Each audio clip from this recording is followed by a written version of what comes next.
Now Sheldon gonna try to move the 32 up high so she can clear.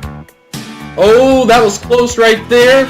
Will Goss is now giving the O2 some draft right now. Now gonna try to go to the inside. Outside, can't do it. Tucks back in line. Head to the checkered flag with lap cars all around her. Jessica Sheldon in the Diet Vanilla Coke is gonna come up, have a huge victory strategy plan. How she wins at FTF. And look at this, Jessica Shelton now in the lead with help from Seth Cole and Dylan Schwallenberg. Just a couple more corners to go though. We see Schwallenberg coming to the outside. Seth Cole tries to break up their little draft. Same for Shelton there. And the run to the line, we'll see Jessica Shelton winning it.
Flag in the air, and they're trying to get around Orly.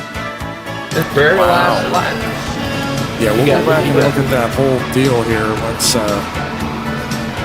we put the flag in the window of the 010. Congratulations to Jessica Orly for your win. 94 laps here survived. Great race again.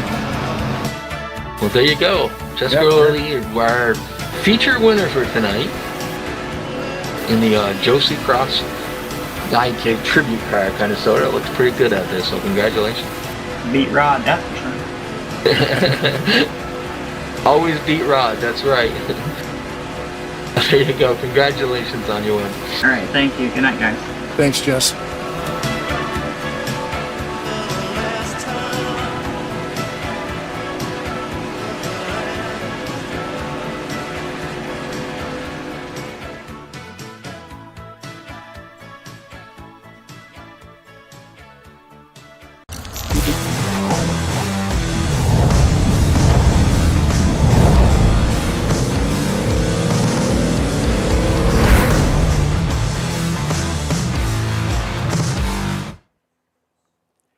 Hey, good evening, ladies and gentlemen. Welcome to the Flatout Racing Network's coverage of the regular season finale of Season 66 of the Rolling Thunder Gaming Talladega Challenge Series. That's right, at the conclusion of tonight's 66-lap race, we will know the, at minimum, 12 drivers that will battle it out in the 6-race playoff system to be crowned champion here in Season 66. It all takes place at the high banks of Talladega. It's a special night for the drivers trying to make their way into the playoffs. It's a special night for us up here in the FRN booth as well. As you saw, the hard efforts of Blaine Donlin, credit to him for that amazing intro package there, as it's the end of an era, as tonight we are going to see Jessica Shelton, now Jessica Loreley, make her final full-time start in NR 2003 online competition. We've had the opportunity to be able to have her as a broadcast colleague here at FRN, share the track with her as a racer, and know her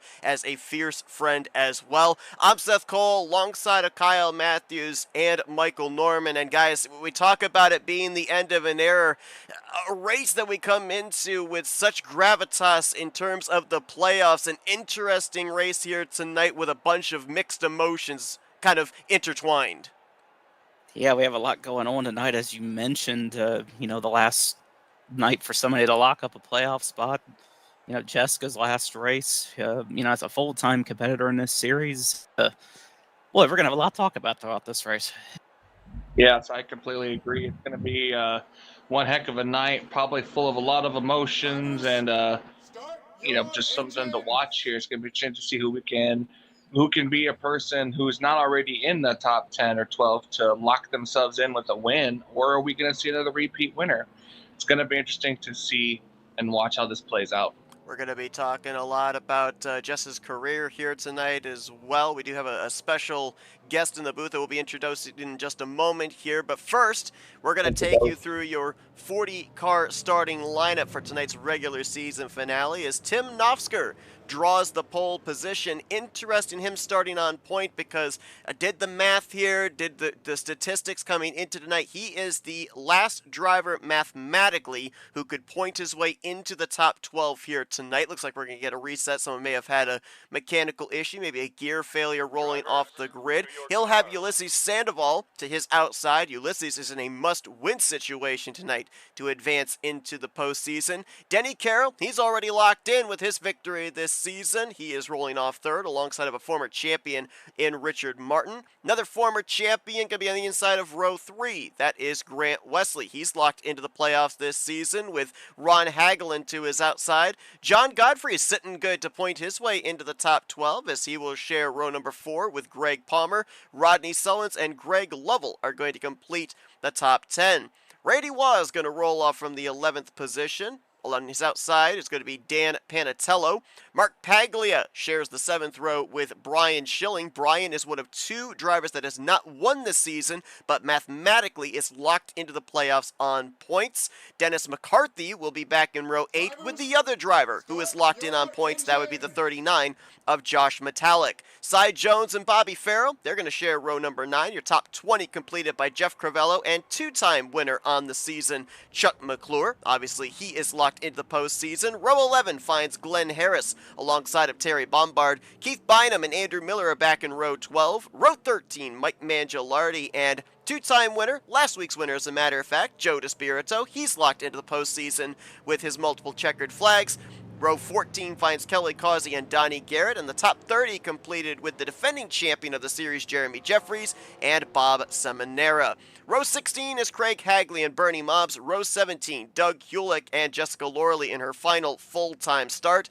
The Dixon brothers are going to make up row 18 with Tom on the inside and Bob on the outside. Cody Lamas and Brian Rawson, they'll be back in row 19, and the final row will be comprised of Billy Elliser and Doug Woolley. It is a full field here tonight. There are roughly about a half dozen drivers who mathematically can fall out of the top 12. There's about another dozen drivers who could point their way into the top 12 here tonight. There's a lot of points on the table tonight, gentlemen. A lot to gain. Could be a lot to lose for some people. We'll see how this plays out. The final race before the playoffs, that could always bring some drama here into this thing. 5 drivers are locked into the playoffs already through their victories. Grant Wesley, Joe DeSpirito, Denny Carroll, Chuck McClure. They are top 4 in the standings right now. Jeremy Jeffries, who we saw go to victory lane a couple of weeks ago, is 14th in the standings. That win would lock him into a wild card spot. He could point his way into the top 12 here tonight. Mentioned Brian Schilling, Josh Metallic. They're locked in on points. The drivers we have to worry about above the cut line include John Godfrey, Brian Rawson, Bernie Mobbs, Rodney Sullins, Greg Palmer. They are above the cut line, but they are not safe. 13th down through 19th in the standings. They could point their way up into the top 12. 20th on down, they are in a must-win situation tonight. We'll embellish a little bit further on that of the drivers in their respective scenarios, but it's time to get them going for one final time in the regular season. Points are up for grabs. Playoff spots are up for grabs. Who's going to race their way into the postseason? We are green at Talladega. Boggity, boggity, boggity, let's go. Also, I heard that Randy was in this field, so I have my obligatory Luigi. I left you the pause on the grid. You missed it. So. No, you did not. I heard Actually, you. yeah, it really wasn't much of a pause there. Good start for Tim Knopfler. Oh, we're already wrecking! But that was the 71, I'm sorry, of Dan Panatello, and the back straightaway is littered.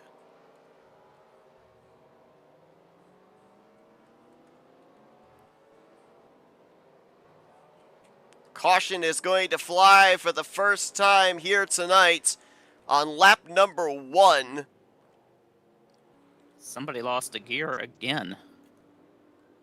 No restart this time. That may have very well been the 71 car. I believe he and Brian Schilling may have been the two that got together, but I believe it might have been the 71 that had the mechanical failure. And he started up in the upper portion of mid-pack, rolled off the grid from 12th position. And it looked like Cody Lamas just came to a dead stop on the backstretch here.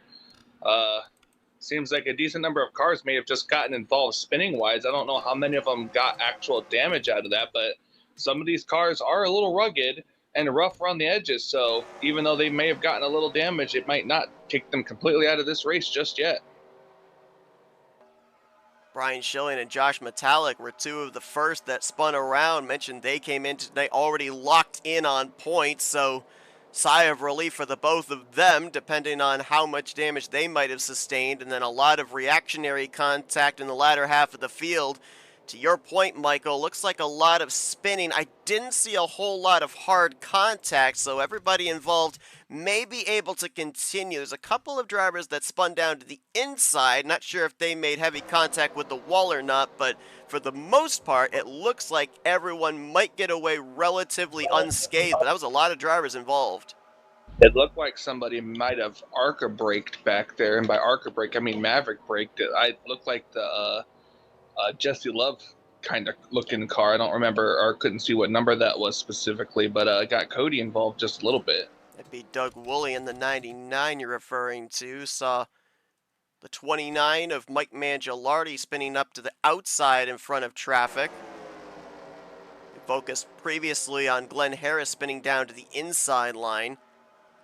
Looks like Kelly Causey may have gotten the back of Mangialardi. There's Donnie Garrett in the middle of that. Doug Woolley up on the left side of your screen. Bob Dixon with a little contact. Right side of your screen, that's Bob Seminara, who comes into this race currently vying for a playoff spot, 16th in overall points coming into tonight.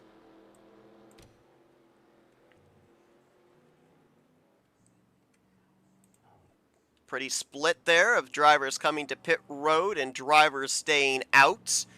Looks like we gotta wait for scoring to update, but about half the field from about 20th place on down came to pit lane. Some more than likely for tires, if not for a little bit of damage repair. Others maybe topping off the fuel tank if they weren't involved in the wreck. The top half of the field elect to keep the track position after this early yellow, and Dan Panatello, who we saw have that gear problem on the back straightaway, has already retired from the race.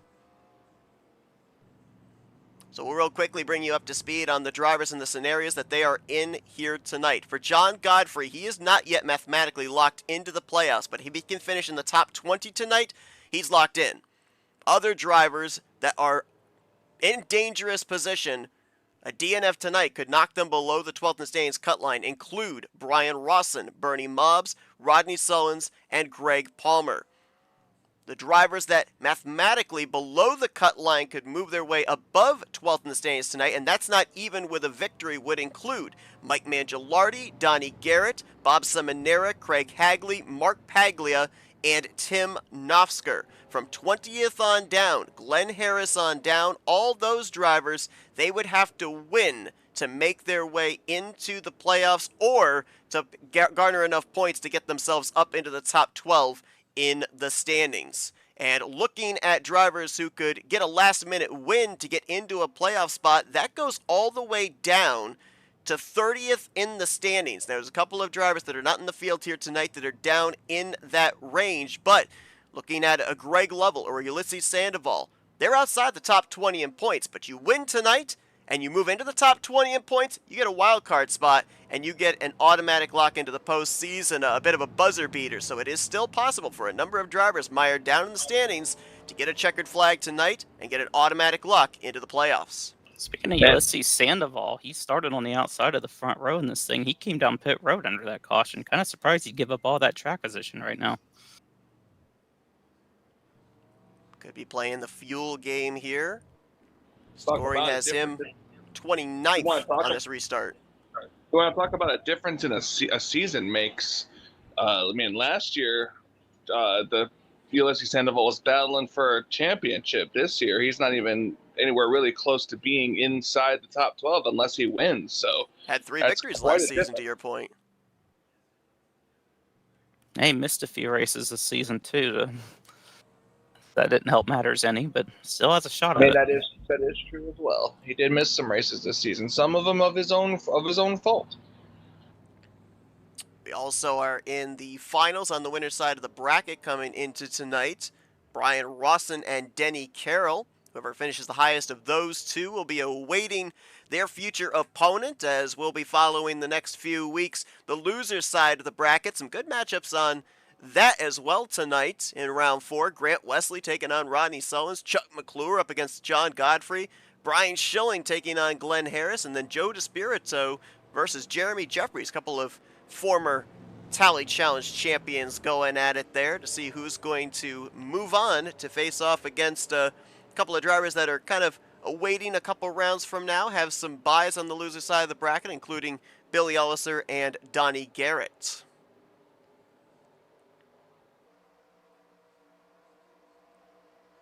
So early caution, early restart. Green flag will come back out here on lap 5 of 66.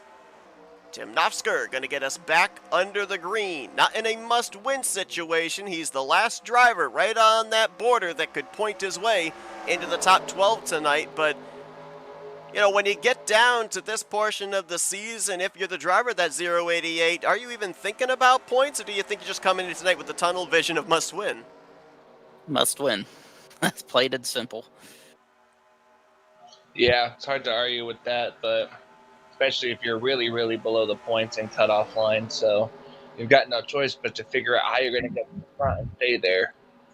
And once again, we have the 088, and right behind him is the 88. I swear those numbers are connected, it seems like. And only 3 cars behind them on the inside line, you got the 880. So we may see all 3 of them nose to tail at some point here in this race. It's called numberception, Kyle.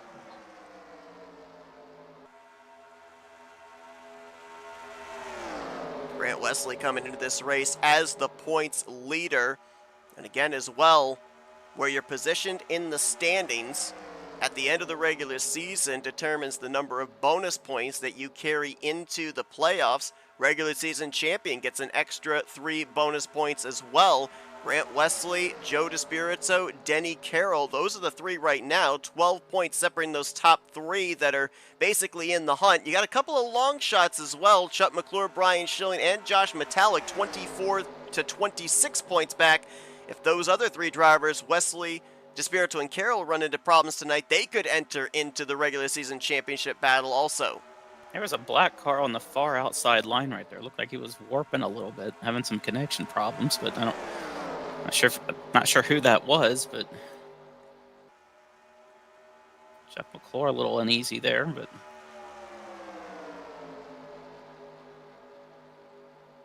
Probably drop into the back if that was actually the case. Tucked in behind Bobby Farrell there in the 92. Oh, and there goes Farrell. Yep, it looks looks like maybe those connection problems caused a little bit of gap whack, and this is going to be a corner wreck. And look at the parking garage we've got on the inside of turns 3 and 4.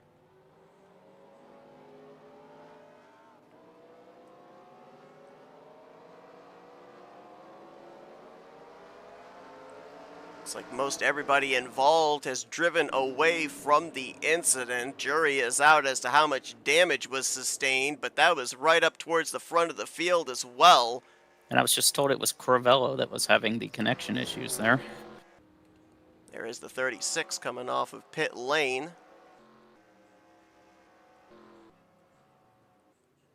Chuck McClure, two-time winner on the season. Contact with Bobby Farrell going into turn 3. Going to bring out the yellow flag for the second time here tonight. Let's go back and look, because it looked like maybe a little gap whack coming into play, at least when we were watching it live. What are we playing, iRacing? Yes. It looked like there was distance between the back bumper of the 92 and the front bumper of the 17. Maybe there was a late bump. We'll see here. Oh, the 024 pushed up. That was Dennis McCarthy on the inside, and he got up into the left rear quarter panel of Bobby Farrell.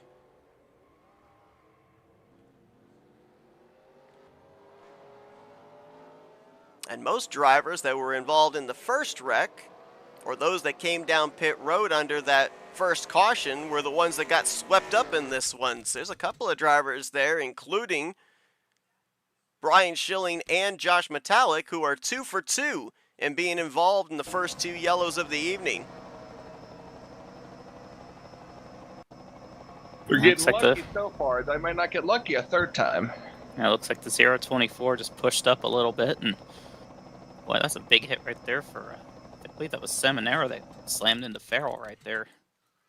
Another driver that took a big hit was Brian Schilling in the 4. Watch this as he's trying to make his way by the incident. We're trying to find him. There he is.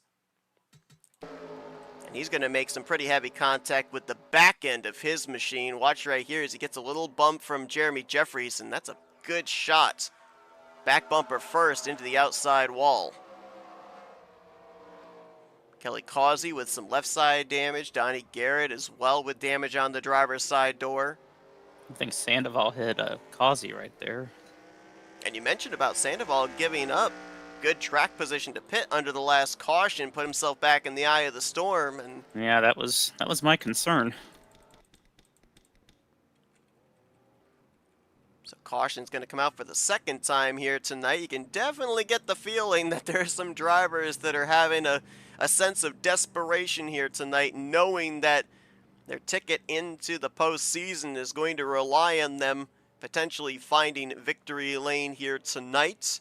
Looks like for the most part everybody is going to remain in this race. Jeff Crivello, who was having those connection problems, is currently 2 laps down. He should get the free pass. Not sure if he'll be back in the lead lap or 1 lap down when we go back green. We'll keep you updated on that.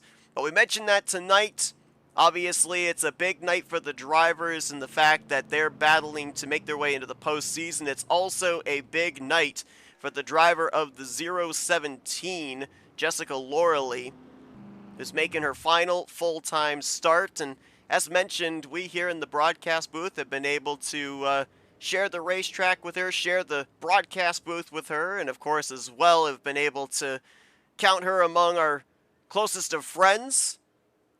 And we have another individual that has joined us here tonight on this special evening who can claim the same. He's got a lot of stuff going on right now, but was able to join us here this evening. We appreciate Dylan Young joining us in the booth here tonight. Dylan, glad to have you here this evening on this special event. Absolutely. Thank you so much for having me here. And I mean, it's great to be here and give thanks to Jess on managing such an illustrious career, going around online and doing her thing. Absolutely. I mean, it's incredible to me. I think the biggest thing that stood out to me when we were watching that intro package that Blaine Donlin put together, we're talking about a career spanning 11 years. I mean, a lot of people maybe don't take into account just how dedicated drivers are to this sim, how much time they spend on it, and we're talking about series on a weekly basis, sometimes not even just one series. There's been points where, and we can account to this as well, where you run 2, 3, maybe even sometimes 4 series during the course of a week. Oh, absolutely. And I mean, she was dedicated to the timeline of what she was able to do, and it didn't matter what type of race it would be: super speedway, short track, road course. It didn't matter, And she had a good time doing it, winning so many races and going to different many tracks on the sim. And she was a hell of a driver, and it's someone that who's raced with her for so many years. I mean, she's got unbelievable talent, and she deserves a proper farewell. And look what she's doing. So it's proud to see what she's doing there. And I know you as a Blue Oval guy definitely approve of her going out driving a Dark Horse Mustang there. It's not just a online either. NR 2003, she has a illustrious career in console racing, such as myself. So her racing career probably spans a little bit more than just 11 years. Maybe it's 11 for NR, but I mean, gosh, I can't even remember back when the online console started. I could probably say maybe back to the NASCAR 09 days. Yeah, she's definitely helped me out a lot when it comes to racing. Her and I would always, she would always be somebody I would always draft with on these super speedways, and she's pushed me to a number of wins. I'm happy to say I've pushed her to a couple of wins as well. Just someone who's always helped me out a ton, and always enjoyed racing with her. I think it's safe to say for all 4 of us, in terms of NR 2003, we're the super speedway racers we are today because of the information that she would give us, and we were able to sponge off of that, and it's allowed us to be able to be more competitive when it comes to super speedway racing. A fun story. Oh, no doubt. Yeah, I've learned a lot from her, and I'm greatly appreciative from all the timeline that was there, because I felt like I was a decent plate racer, but I knew something was off, and I just knew that with her guidance, she really would teach us a lot, and especially me, and I'm thankful for it. So I hope that eventually down the road I'll get a few more, and I'll never forget the the learning that she's taught, not just myself, but all of us that are here. A fun story I have was back when I first started doing NR online. Was me and her got together to talk about what to do and how to do certain things to set up my PC or my laptop at the time to where I could actually race with everybody. And we kept it a secret. And it was my first ever online race back in the old Cheez-It Cup series or Super Speedway series. And it was at Talladega. And I popped out on track, and she knew about it. She knew what was coming, and it was more to surprise Seth. Seth's like, "Wait, Michael, you're racing?" And like, how? And that it was all really part of her plan, and to surprise you like that. And then for me to go on and win the very next race, my second race ever in NR Online, much to the surprise of everybody, including myself. She helped a lot in that, so I'm very, very thankful. It was an Auto Club race, wasn't it, if I recall correctly? When you got it was that Auto Club. Yeah. It was Auto Club. I beat out, I think it was SP3 or somebody. There's a name from the past. Speaking of Jessica, she's leading that outside line. She's got the 29 car behind her. A couple of blue ovals up there with Mike Mangialardi. She helps us out during the broadcast too. Even when she's out there racing, you hear myself or Michael say that, oh, there are a certain number of projected laps until pit stops. I mean, that's not us. We don't really know this stuff, but she's the one giving us that information too. So, helping us out there as well. Well, you figure that for as long as we've been broadcasting these and watching these races, it's the same length all the time. We would know these things by heart now, but sometimes it's just a little hard for us to pay attention. Well, but then think about this as well. I mean, you go back to, say, Fox or TNT or NBC, whatever you have.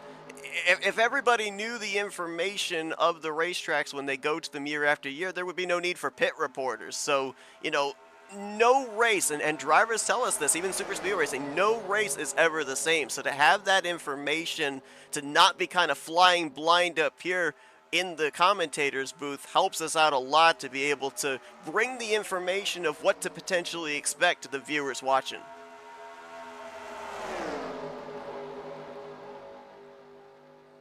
not seeing double. You got the 17 and the 017 lined up nose to tail there with Chuck McClure and Jessica Loralee. And we should mention this as well. Jess is stepping aside from full-time racing. Of course, now is a new wife, and a lot of life things are taking away the opportunity to be able to dedicate the time to full-time racing. It does not mean that she is stepping away from Enter 2003 Online entirely. She said she'll be back for some special events. I believe she's planning on taking part in the upcoming RTG Super Speedway All-Star Race. So we will definitely still see her out in the racetrack at certain points, but we will not see her on track on a weekly basis. So if we follow the logic, like most people who quote-unquote retire, she's retiring. Kinda. Yeah. It's funny, we had Bob Sire in our YouTube chat, and he said, I retired for a while, and I still kinda am. There's no official. There's always a kinda or sorta or part-time. No one ever officially retires. I mean, I've been retired for about 6 years, and I haven't raced since, so who knows? Yeah, but we all know that last couple of weeks I've been hearing you say, yeah, maybe I'll get back into it. Yeah, so I mean, Never say never. right all we gotta do opportunity is comes along, yeah, I might do it again. All we gotta do is put together a Super Speedway series. That's all we need. Super Speedway series with some retro cars and Kyle's in. Yep. Yeah, right. Yeah, but obviously, we know with Jess being a wife and all that, we want to wish her the best after this race and live a good, long, healthy, happy life is the best thing we just want to say, too. So that's the best thing we can say overall. Absolutely. You see that new scheme that she's running here tonight. It's actually a throwback to a scheme that she ran in the now defunct FTF Cup Series. That was a big thing back in the day when Sim Racing Association was a thing for those old schoolers that remember that group. Ended up running that scheme in FTF, and she's known on the racetrack as the Comet. And you see the Comet featured on all of her race cars above the driver's side and passenger side doors, the windows there. Well, she's got it prominently featured on the race car here tonight, and the Comet's looking pretty speedy up here inside of the top 10, third on that outside line. Rodney Sullins took a turn out in front, and now here comes Randy Waugh. Luigi. To the inside. Oh, no, there they go! Nofsker and Palmer. And no caution, but there was an incident at the back with the 26 of Billy Elliser. He's going to get the 48, and that will bring out the yellow. Oh, no. Cody Lamas. Anyways. Didn't hit anything, though. Saw Greg Palmer. I think both Palmer and Nofsker got some air there. I don't know how much. Oh, but wow. Look at the damage on the back of the pole sitter. Yeah, I think it's dented it pretty good right there, but... Remember, not Cody Lamas. Remember that Nofsker, there's some left side damage on Joe DeSpirito's 24 as well. Remember that for Tim Nofsker, he was the last driver mathematically who could lock himself into the playoffs on points. That damage is not going to do him any favors. I wonder if this wreck may have been bumper grab. We'll take a look and see here. Could very well have been. What's that Mambo number 5 song? A little bit of bumper grab in my life. Don't think that's how it goes, but you do you, man. Maybe a little chain bumping gone wrong here. I mean, there's a lot of movement. Yeah, it looks like Nofsker and McClure. Oh, that's why DeSpirito had damage. Not sure what happened to him there, but... Let's go back and take another look at it here, see if then Michael's favorite camera will give us a good look at it. I think Nofsker bumper grabbed off Chuck, and that sent him up into Jessica. Then back down into McClure. Nofsker kind of was the buffer between Palmer and the inside wall. He made the contact, bounced back off, and that kind of saved Palmer from also hitting the inside barrier. Let's try and see if we can figure out how the 24 went around. I don't know if he turned low to avoid the wreck or if he got some help from behind.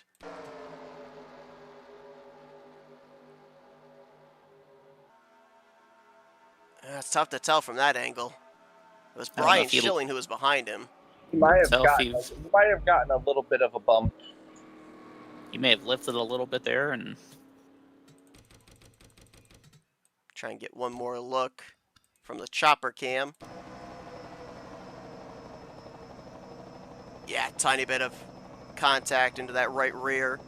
And there you see up ahead, Billy Elliser trying to hang on to it. He comes down and clips Cody Lamas in the right rear quarter panel, which was a saving grace if your name was Despirito, Nofsker, or Palmer, because I don't think any of what we saw prior to that was going to bring out the yellow. The 48 spinning on the racetrack actually brought out the caution. yeah, usually we'll see it even, like this instance, multiple cars spin below the apron. A lot of times the game will not throw a caution for that, so they got really lucky that the 48 and the 26 got together. Like Elliser checked up, Cody got into the back of him, and as Elliser was trying to save it, he clips the 48, sending him around. So But do we really care about the 48 spinning? You do.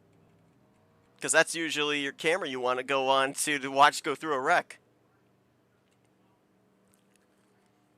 So we had about a total of 6 or 7 drivers in 3 different incidents right there that all combined up to bring out this, our third caution of the night. And we all know Cody's got to have some way of getting him some TV time. Looks like Terry Bombard going to stay out here for a lap led. Terry coming into this race 25th in points. He's in a must-win situation coming into tonight. Got some good momentum, though, from last night when he finished top 3 in the RTG Aero 88 series. That was at American Speedway. Jeff Supto was the winner of that race, leading the point standings as they're in the home stretch of their 66th season. You'll see the continuation of that series here on FRN next Wednesday night at 9 p.m. Eastern. And by the way, tonight marks the second and final race where you'll be seeing the Rolling Thunder Gaming Talladega Challenge Series here in Season 66 solely on FRN. Our broadcast colleague from Tarnation TV, Blaine Donlin, will be joining us back again to kick off the playoffs next Thursday night. Playoffs? Playoffs! Which do you like better, playoffs or chase? User disconnected from your channel. If we're talking about NASCAR, neither. Neither? I heard somewhere that they ended up changing it from chase to the cup to playoffs so that way people would actually know what it meant. Like, new fans would not know what chase necessarily was referring to. Don't know if that's true, but Full season championship always sounded the best to me. it did to me too.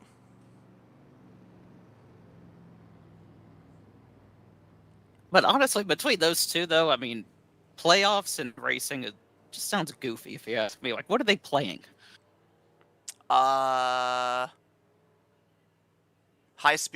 go-karts. I don't know.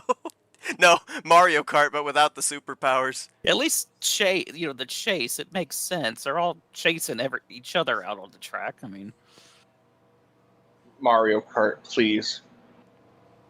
They all just put on the virtual headsets like they have at Epic Universe.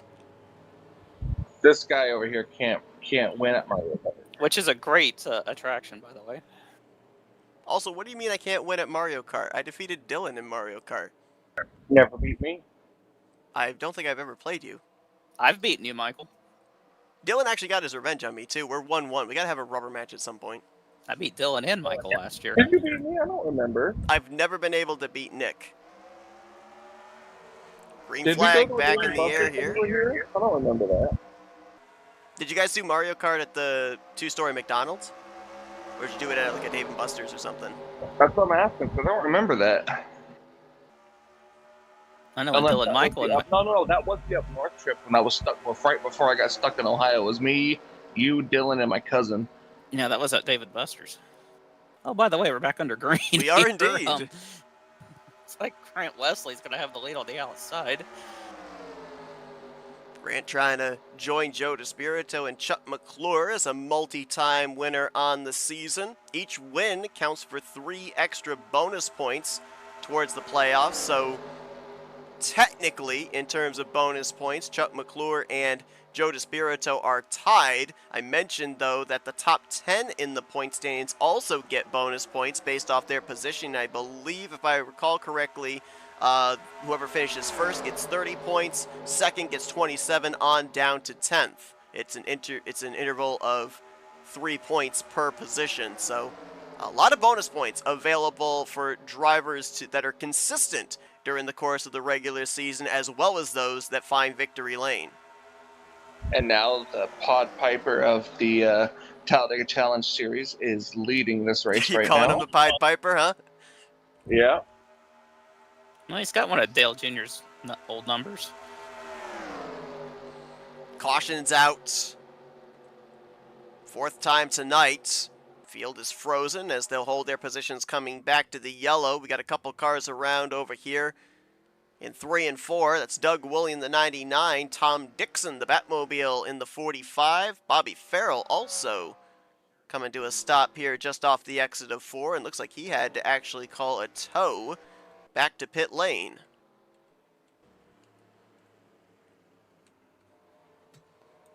See if we can find out what happened to those 3.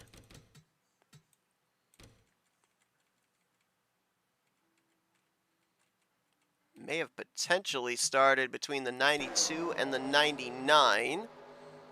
As, yeah, looks like Doug Woolley just runs up on Bobby Farrell, and nowhere for Tom Dixon to go in that outside line. It's a hard hit for that 45 car.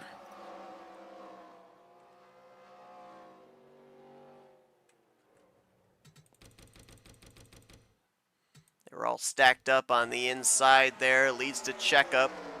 You see there's a bit of distance from the 92 to the 4 and then from the 99 to the 92. It's hard to gauge just how much the car in front of you is going to check up for the driver in front of him. It accordions up. It could have been a lot worse there for Tom Dixon. He almost grip flipped. It's like the 99 just got too much of a run right there and ended up getting into the back of I believe it was the 92, just at the wrong place. On a super speedway right in the middle of the corner. Looks like Bobby Farrell is going to be done for the night. Bobby came into tonight's race. Trying to find him in the standings. He was 21st in points, so he was in a must-win situation to advance into the playoffs, and unfortunately that will not be the case for him.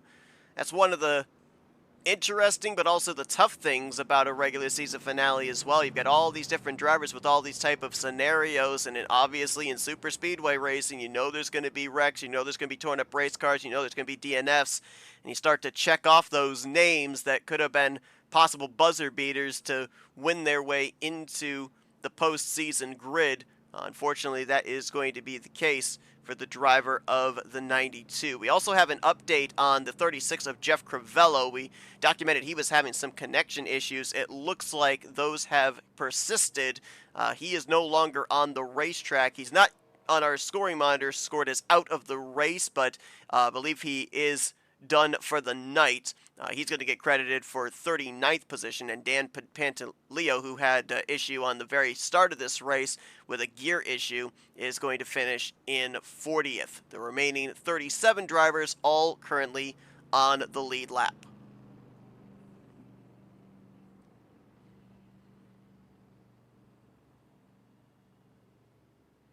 Mark Paglia, the race leader, total of 26 points, below 12th in the standings. Mathematically could point his way up into the top 12. Getting himself a valuable bonus point here. It's going to be interesting to kind of go back here and see if somebody manages to, say, snipe that 12th position in points, if leading a lap may have been the point that they needed to either be the cut line or be just above the cut line. I mean, we've seen that. You know, we've seen just a single point or two come into play. In fact, we had a couple of ties in the playoffs last season that ended up expanding those 2 particular rounds. So, I mean, bonus points can play a huge role in this race, definitely. Happened twice, I believe, to your point. I think we ended up having, it was supposed to be a round of 8 become a round of 9, and then our final 4 to run for the championship ended up actually being our final 5. So, yeah, great point there. We could end up seeing ties and potential tie breakers here in the closing stages right around that cut line. Interesting who we've got starting up here towards the front, because there's a couple of drivers that have run into some early issues that are going to restart inside of the top 10. Paglia's going to be the leader, Bob Seminary in second, Bernie Mobbs there in third with Kelly Causey in fourth. But take a look at row 3. You got that rather pushed in back bumper of our pole sitter Tim Nofsger, going to restart in fifth. Caught air, hit the inside wall back during our last caution. And then Joe DeSpirito, who's had left side damage on a couple of occasions here tonight, going to join him on the outside of row number 3. Grant Wesley, Greg Lovell, Rodney Sullins, and Randy Waugh. Luigi. Going to be the top 10. Nice lucky paint scheme there on Rodney Sullins. Back there just behind the bright green number 88 of Grant Wesley. Of course, spooky season is upon us. For those on the East Coast, we're just a little under 3 hours away, or a little over 3 hours away, I should say, from hitting October 31st for Halloween. Bringing out the spooky number 38 here tonight as he's trying to point his way into a playoff berth. 10th in the standings coming into tonight is Rodney.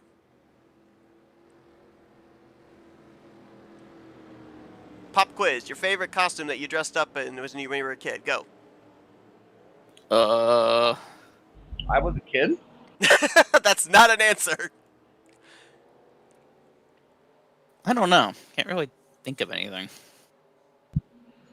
It'd have to be Michael Myers. I always dressed up as a serial killer for Halloween when I was a kid. But more recently... Should I be concerned about this? Yeah, More recently, though, it was at Anthony Adams' wedding when I dressed up as the Undertaker. You call it Undertaker. I continue to say it was... Oh, gosh, we got a wreck in the back. Oh, we got one up and over. That's John Godfrey. Oh, my! I don't think I dressed up as that when I was... You didn't dress up as O? Had a stack up there, and it looked like Ulysses Sandoval had an issue. Grant Wesley blew second gear. I was told. No. That is a terrible gear to lose for a restart. And he was fourth on the inside line, so the chain reaction, it just accordions all the way through to the back of the field. And there is John Godfrey, who I mentioned coming into tonight was in good position. If he finished inside the top 20, top 25, he was going to easily point his way into the playoffs. That's a lot of damage on that machine here, and he's going to have to hope that some other drivers below him in the standings have some issues as well. Wow. It was interesting to see the 711 do a flip and land on the 111. That was a lot of ones in that wreck. And then he flipped the 111. So I'm saying there was a lot of ones in that wreck. Uh-oh, I believe... Hey, yep. You can say they put their ones to the sky. They did. Well, I'd love to show that replay, but we're not going to be able to. Why? What'd you do? NR just crashed, so we're going to try and load back in here, folks. Unfortunately, we're not going to be able to show the replay. Hopefully what we saw live was enough to kind of give an indication of what happened at the back of the pack. So a little technical difficulties going on here.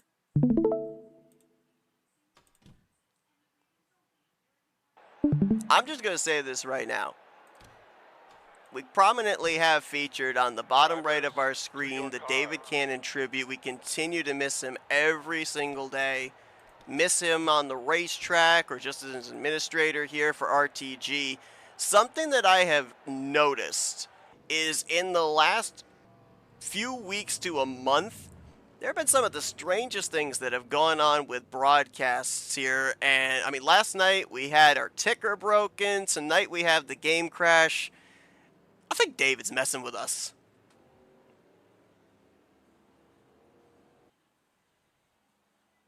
Wouldn't be the least bit surprised. Everything that I've heard here over the last month or so. So we're back here to live. Hopefully our ticker is still working here. We'll update you if indeed that is the case or not. Paglia led, came down pit road, turns the lead over to the 712 of Bob Seminara. Again, we unfortunately are not able to go back and look at what brought out that caution. It does look like Doug Hulick, who we saw before we ended up having that cutaway. He was down in the infield grass of 1 and 2 with a lot of damage. Looks like he is done for the night. We'll update you on the other drivers. Looks like John Godfrey may have actually gotten a black flag for dropping debris. That'll get cleared as he brings his car to pit lane. Had a little bump there from Despirito to Bob Seminara saying, "Hey buddy, haven't seen you in a while." But we're going to wait and see if indeed the ticker updates itself or not. Hopefully it does. Hopefully the ticker is not broken. But Something happened on pit road. I don't know if we were able to go back and look at it or not. we could try to. Do we know who it was between? Trying to get that information here.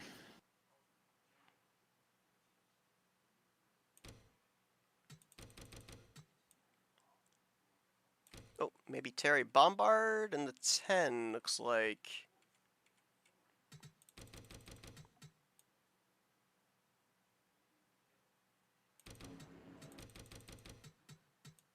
See if we can go to our chopper cam, give us a better view here of this widened pit road. Looks like Terry's trying to get in. Kelly Causey's coming out. Jessica Lorley behind, and ooh, they were 3 wide going by him as well. Terry gonna have to back up to his pit stall. He was running in the 29th position. I don't think this is going to lose him very much in terms of where he'll restart. And it does look like potentially our ticker is frozen.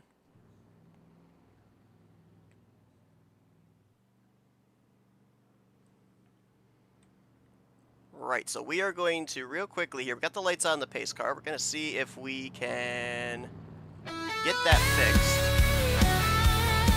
Hopefully have the ticker working here again when we come back for the green. Going back to what we were talking about there with the Halloween costumes. Michael calls it Undertaker. I call it Wrestling Weird Al Yankovic. Wow. That was only never thought of that. hair, and that was the only wig that they had with long hair. It still looked like Weird Al. Okay, but it wasn't though. I swear. Alright, so let's see. My costume was better than your costume. Let's see if we can bring it back to live here. See if we are good with our ticker. Imitation Hopefully is we Jack are. Sparrow here. It looks like that may have worked. We'll see here if it's transferred over to OBS. Didn't miss the restart, thankfully. Nope, So. we did not. Looks like we are going to be good to go here with Seminara, Mobs, Despirito, Lovell, and Randy Waugh. Luigi. The top 5. Denny Carroll, Grant Wesley, Craig Hackley. We haven't mentioned his name yet tonight. He's going to restart 8th. Greg Palmer and Billy Elliser going to be the top 10.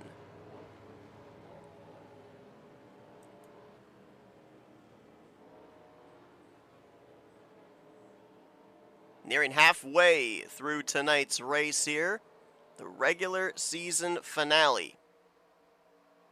At least 12 drivers are going to be fighting for a championship starting next week. We could see 13, 14 drivers potentially, depending on where drivers are positioned in the standings. Green flag back in the air, and another major stack up, this time on the outside line, as that was Billy Elliser in the 26. Look at him fan out further back, double and 3 wide. I was concerned for that inside line right there, seeing what happened with Grant Wesley on the last restart, losing second gear, but everything seems to be fine with him right now.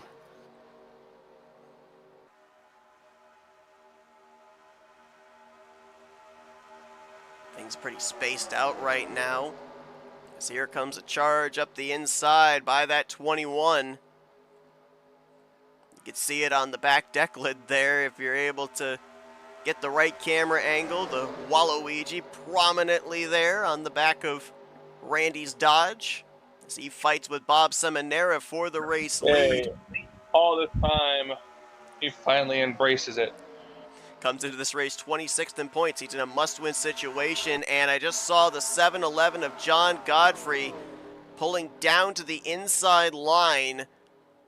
I don't know if this is him calling it quits or not, but I'm not sure if I agree with this. Even if he's not up to speed, he needs to finish at least up inside, I feel, the top 25 for added security. He's going to point his way in. I would not leave it to chance on a DNF here that you're going to have enough points to stay above the top 12 in the standings. Yeah, and just the way this race has gone, I mean, we've had quite a few caution flags already, not even halfway yet. I mean, yeah, but who knows? Something else could be a miss too. He was 41 points to the good coming into tonight. See if that's enough. 41 points. How many cars are out of this race? Right now, we have a total of 4 drivers out of the race. Okay, he definitely might be leaving it up to big chance there because 41 points to the good. It's 1 point per position. There's only 41 cars in the field, right? 40 cars in the field, actually. So he's 40 cars. That's 1 point per position. Plus, you got 4 cars out of the race, so that's like what, 36 points? Yeah, he would be 36. He would finish 36th if he DNFs. Give or take a couple of bonus points. He might be good. Who knows? It'd be close. It'd be really close. And it looks like he is going to leave his fate into the remainder of this race. He has taken his car to the garage, so he's going to join Bobby Farrell, Doug Hewlick, Jeff Crivello, and Dan Pantaleo. Got that third lane forming up on the outside. It's Tim Knopfsker up there. One has to wonder what that damage on the back end of his machine is going to do for the remainder of this race. You can still see it's there. That was from going airborne and hitting the inside wall in the back straightaway. Somebody that lost a lot of track position right there as those lines were forming was Joe DeSpirito. He was right up there in second spot, right behind Bob Seminara. And I guess that you got caught right there in the middle and lost a good number of spots. Like that middle line is just completely disintegrated. Yeah, Greg Lovell, no help. Couple car links back to Jeremy Jeffries. Now he'll find the bottom. Jessica Lorley jumped down there as well. She's going to try and find a way in behind Ulysses Sandoval in front of Brian Schilling. Greg Lovell still trying to find a path either to the inside or the outside line. I think the problem for Knopfsker is that back-end damage. He should be okay to stay in the draft. I'm not sure if that car is aerodynamically sound enough to lead a line. That might be why they're not making forward progress.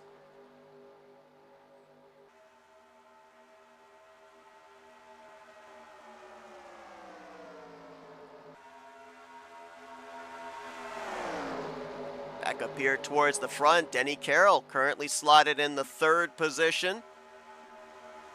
Denny in that fight with Billy Elliser here tonight to see who's going to win the winner's side of the bracket and await their future opponent in the bracket challenge. Elliser right now currently scored in the 10th position, so both drivers up here in the same vicinity. Saw Denny earlier on this season pick up his first career win here on Thursday nights and has locked himself into the playoffs. He's also only 12 points out of the points lead. Would love to fight for that regular season championship. The problem is the guy he's trying to run down is only 2 cars in his rearview mirror.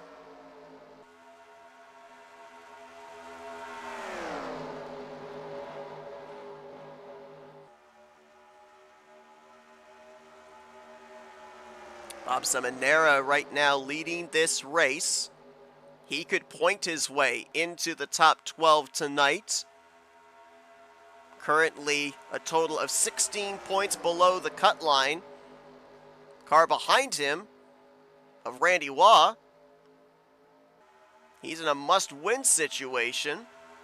And then Craig Hagley there as well, that 82. Check and see where he is in the point standings coming into tonight. And he currently sits 17th. He mathematically can point his way up into the top 12 in the standings tonight with a good run.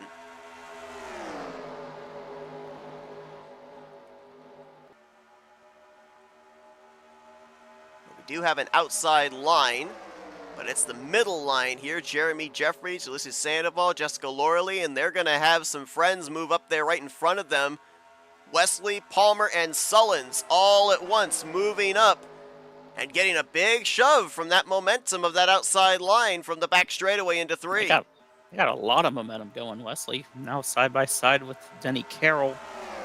Wonder if Waugh or Seminara is going to jump up there in front of him. Not able to, no. Too late.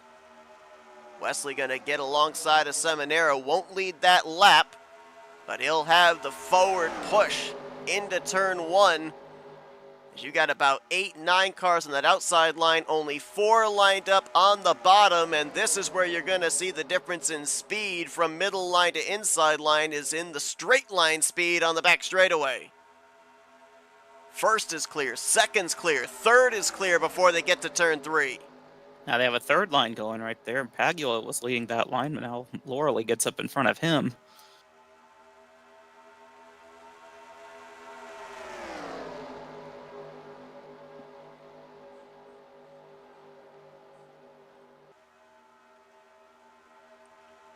Grant Wesley going to move up to that outside line. I don't think he got shuffled out. I think he saw that middle line was coming, wanted to jump up in front of him. He's going to give up a couple of spots in doing so. Let's see if he gets it back.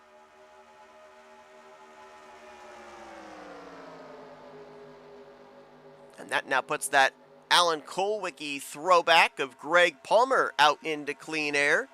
Greg coming into this race 11th in the standings, only 5 points to the good above the cut line coming into this evening. Cannot afford a bad run, and right now in what some drivers say is the safest place in the field when it comes to super speedway racing, right out in front, everything in the rearview mirror.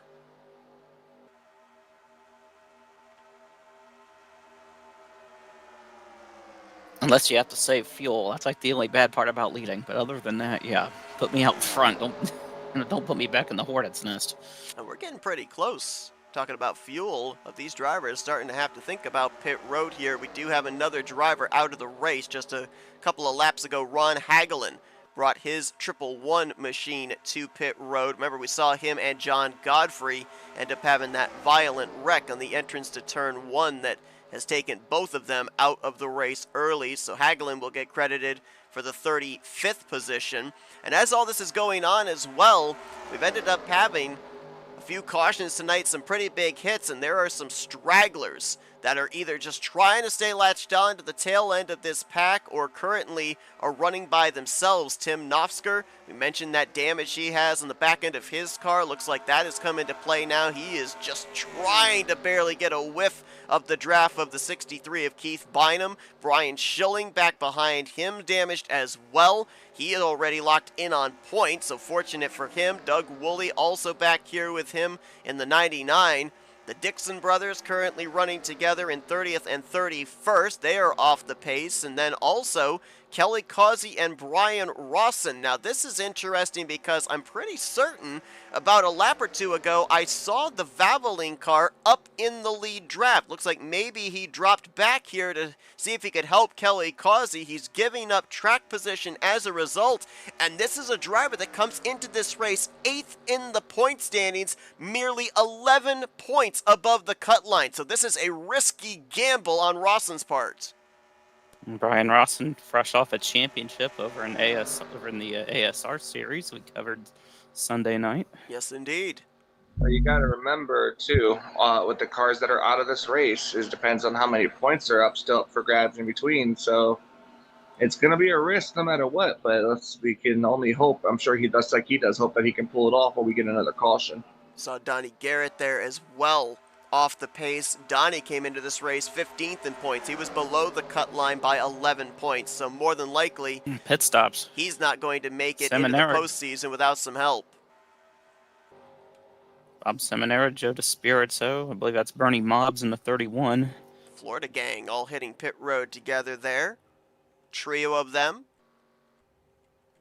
We've seen more and more drivers kind of adopt coming to pit road with smaller packs long before the bigger packs of cars come to pit lane, maybe to make sure that they don't end up running somebody over or in turn getting themselves run over here. We'll see if that continues to be a trend here as we get closer and closer to everybody having to hit pit road. I think they can go maybe another 2 to 3 laps here.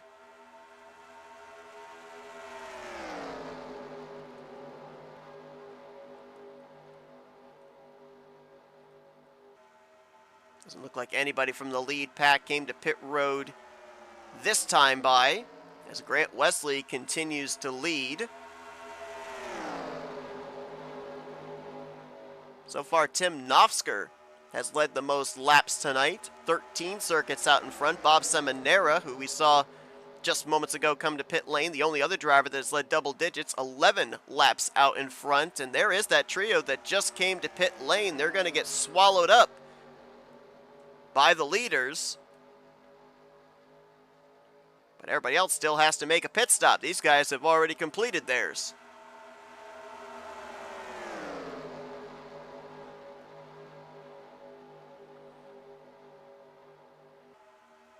They might be able to stay in front of the leaders. I don't know, they got a lot of momentum on that bottom, though. This is a good scenario, though, to be able to merge with the lead group. That way you're getting the benefit of draft on these out laps. It increases your chances that when everybody else comes to pit road, you're going to cycle into the lead pack again.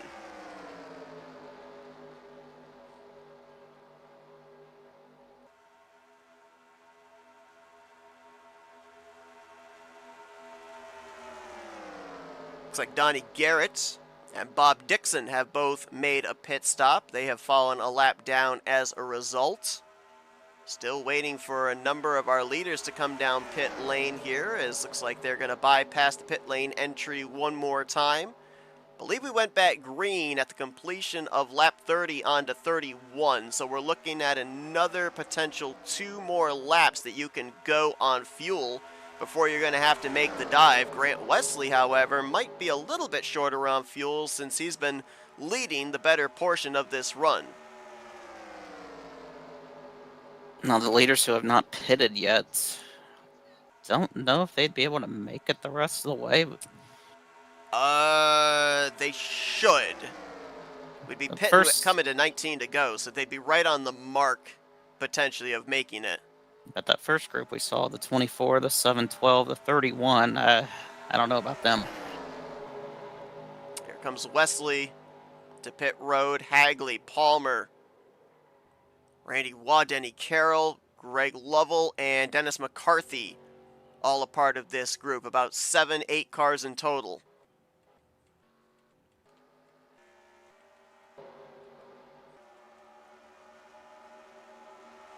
Rodney Sullins, I think, is going to be pinning this time. Saw him leading the outside line there in front of that trio of DeSpirito, Seminara, and Mobbs who had already pit. Now he's tucked in behind Jeremy Jeffries, so fully expect to see most of the drivers on this inside line making the dive to pit road this time by. Not sure about Metallic and Bynum, Sandoval up there in that outside line. Are they going to have a path to get to pit road here this lap, or are they going to go an extra?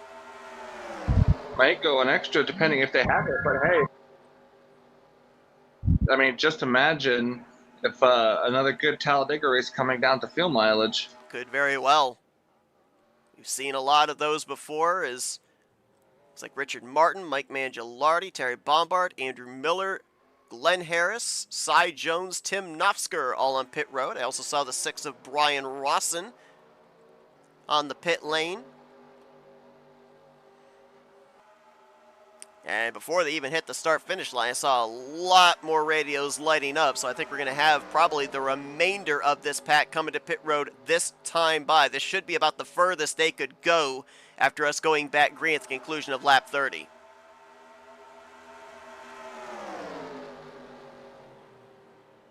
Alright, here they come.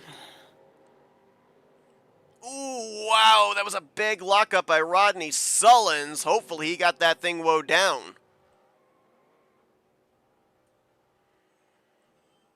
I mean, this is effectively the money stop here. We're calculating the possibility that these drivers can make it the rest of the way on fuel on this pit stop, with the exception, as you pointed out, Kyle, of those 3 that pitted well ahead of the window. You cannot afford to get a black flag penalty here in this one, because there's not quite as many laps to be able to mount a comeback, and there's no guarantee a caution is going to come out to save you. Looks like Doug Woolley fell prey to the speeding police. Black flag for the 99. Here comes some more onto pit road that had already been there. Oh, Whoa, Richard Martin. DeMar! Terry Bombard as well, having to serve pass-throughs, and that might be a second black flag for the 43.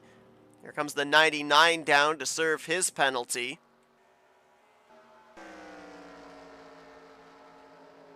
Rodney was very aggressive onto pit road, and it's going to net him, it looks like, for the moment, the race lead. But look at that momentum Grant Wesley's got.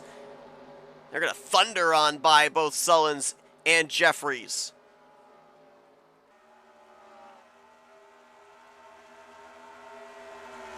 Ulysses Sandoval, who was in the championship hunt 1 season ago, multi-time winner, looks like he will not advance into the playoffs for a second straight season, as he's retired from the race. He's going to get credited for 33rd. Also out of the race, Donnie Garrett. We saw him off the pace. He's going to get credited for 34th. So Donnie, who was 15th in the standings, he will not be able to make his way up above the cut line. He will miss out on the postseason here in season 66.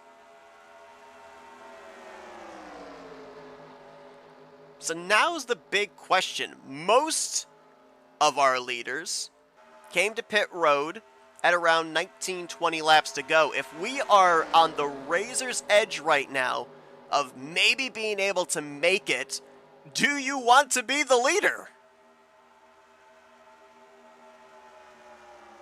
You really don't, because you're going to use up most of your gas while leading. But honestly, once you're in that position, everybody behind you knows it, and they're not even going to try to get around you. So if you're in the lead, you're stuck there. Now you're just praying. But you can also kind of relax a little bit on the throttle, force the rest of them behind you to slow their pace down. Very rarely have we seen a driver lead the entirety of a run and be able to make it 19 laps. Normally, you're only able to make it 18 laps. But let's consider the situation Grant Wesley is coming into tonight. He's fighting for the regular season championship. Yes, that'd be a valuable 3 extra bonus points once the playoff standings are reformatted. He's also looking for a second victory in the regular season. That would also garner him an extra 3 bonus points. But let's also consider that he comes into tonight's race 79 points ahead of the 12th in the standings cut line. He knows he's locked in, so maybe he feels he can be risky here, play the odds, maybe catch himself a caution between now and the end of the race, maintain this track position and save enough fuel under that caution period to be able to hold everybody back off. I mean, if you're in the situation he's in, you're probably the most likely driver to gamble in this finale.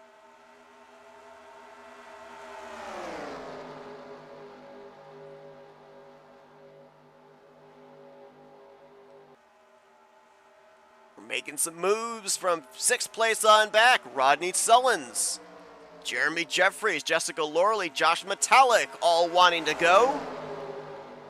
Gotta get yourself up there. Number of cars that were on that outside line were increasing big time. The first one I saw jump out there was Jessica Lorley, and Josh Metallic is right behind her. And now Greg Palmer jumps to the outside. He's going to go for the lead here.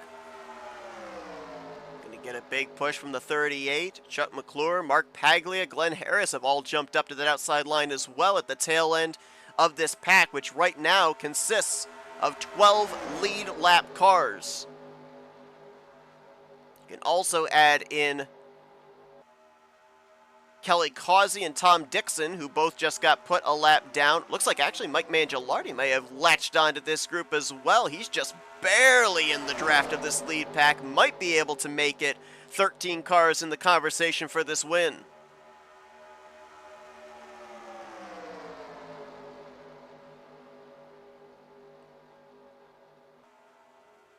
I'll tell you though, we talk a lot about drivers below the cut line trying to point their way up into the top 12. On the flip side, there's a couple of drivers that I'm a little concerned about here that came into tonight above the cut line, but could, with where they are running on the scoring pile, find themselves below the cut line at the conclusion of this race. We already documented John Godfrey out of the race, came into this one 7th in points.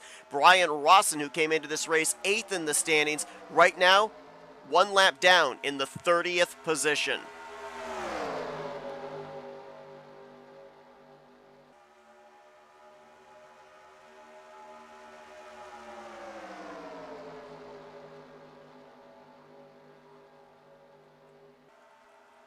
One group we do need to check in on is this pack right here.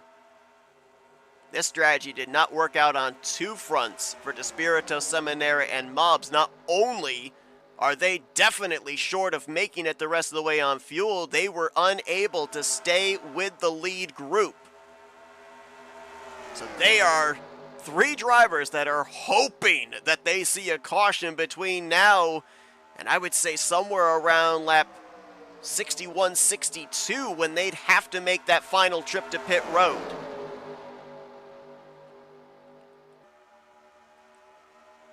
I'm really surprised those 3 aren't even up there with the lead pack. They did a good job of staying with them before, the rest of the leaders made a pit stop, but I don't know what happened there, but they're not up there with them now. Gonna be some more traffic for the leaders to deal with. Saw Brian Schilling just up ahead, Richard Martin as well, who had the pit road issue. Doug Woolley as well had to serve a pass-through penalty for speeding. This is gonna put all 3 of these drivers, actually 2 of these drivers, a lap down. Doug Woolley will fall a 2nd lap down with that pass. This will put Richard Martin and Brian Schilling right now as the first 2 drivers 1 lap down in the free pass positions, but Kelly Causey and Tom Dixon, I believe, are latched onto the tail end of this group, so there could be 4 drivers fighting for those 2 lucky dog positions if we were to get a yellow flag between now and the checkers.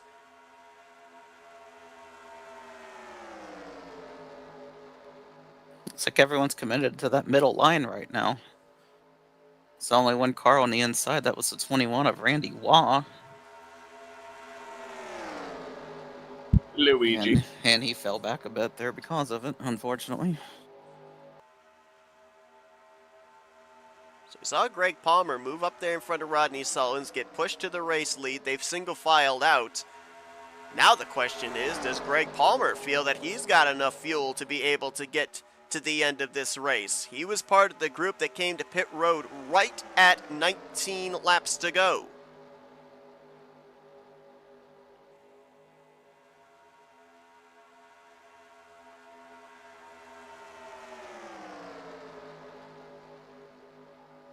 Palmer was not in a must-win situation coming into tonight.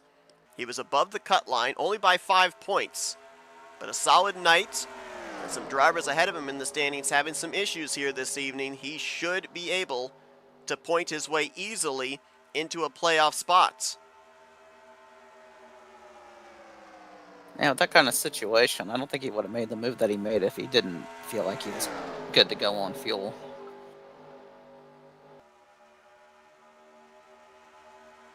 Next time by, we will be at 6 laps to go. Palmer looking in good shape to point his way in. Same for Rodney Sullins. Jeremy Jeffries, we mentioned, he's already locked in with his victory, but he was only 8 points below the cut line. He could easily, with a podium finish tonight, move up into the top 12 in the standings and point his way into the postseason. Josh Metallic already locked in on points. And how about Jessica Loralee? Her final full-time start, holding down the 4th position. One of my biggest regrets here at FRN is Jess does have a Tally Challenge victory.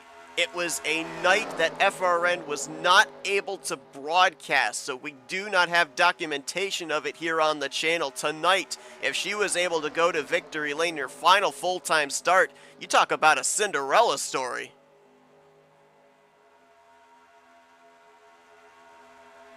Yeah, and she's been doing quite well here lately in some of the other leagues that we've covered on this here on FRN.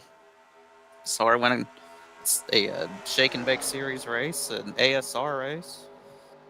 You had footage there in that intro tonight of her picking up a Talladega win on Tuesday nights, a race that was broadcasted by Tarnation TV.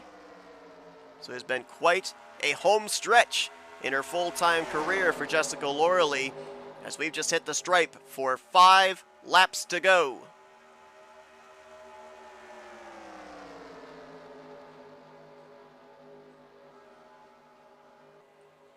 Grant Wesley holding down the 7th position. Looks like he's in good shape right now to take the regular season championship, and he wants more, as Mark Paglia and himself, along with McClure and others, going to try and make a run to the bottom.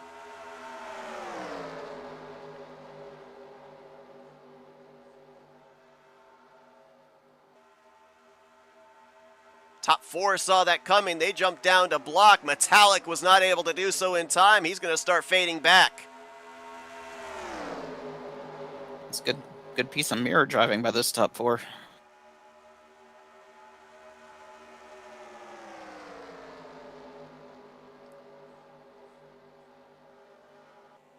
Now Mark Paglia jumping to the outside line with help from Grant Wesley. Jeffries moves up. Look at the shove he gave to Rodney Sullins. I think that's because he had the 28 in his rear bumper. Yeah. I'm telling you, this is... Bumping has its finest. Questions, what will it lead to?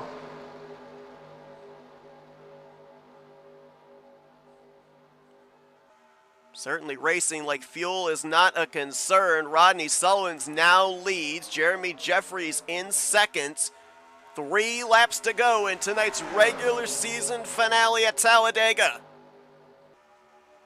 I believe at this point, next flag would end the race. Can they get back to the white flag? We'll see. There's been bumping, there's been shoving, slicing and dicing. Here comes Paglia from top to bottom now, looking for second on Jeffries. And Paglia's been very aggressive the last couple of laps, and it might work out for him here.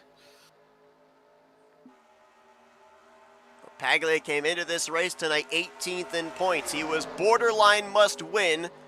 Could point his way into the top 12, but it was going to be close.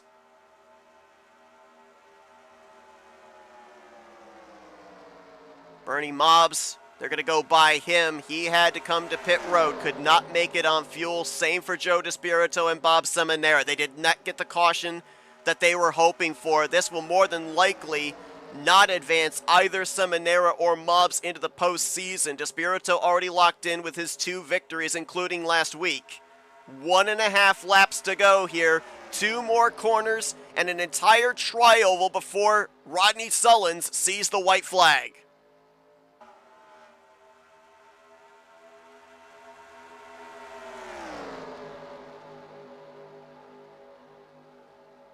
Chuck McClure jumps to the bottom. Got Denny Carroll right behind him. White flag in the air. 1 lap to go here at Talladega. McClure trying to make a charge. He's to the left rear of Jeremy Jeffries. Sullins trying to figure out which way he wants to go. Trying to shade both lanes here as he straddles those white hash marks. He'll now commit to the bottom, back up to the top again. Got a mirror drive here. Yep, and that's exactly what he's doing. Got the push from Jeffries. May have been a little bumper grab between the top 2 there. That could have been disastrous. As now he'll jump back down to the inside line here in the entry to the corner. Expect to maybe see him move back up to the top if that momentum surges for Jeffries in the 1. Through the tri-oval for the final time. He's going to have him stacked up for second place. Rodney Sullins will win his way into the playoffs. He'll pick up his first win of season 66. And he will carry 3 extra bonus points for that victory into the postseason.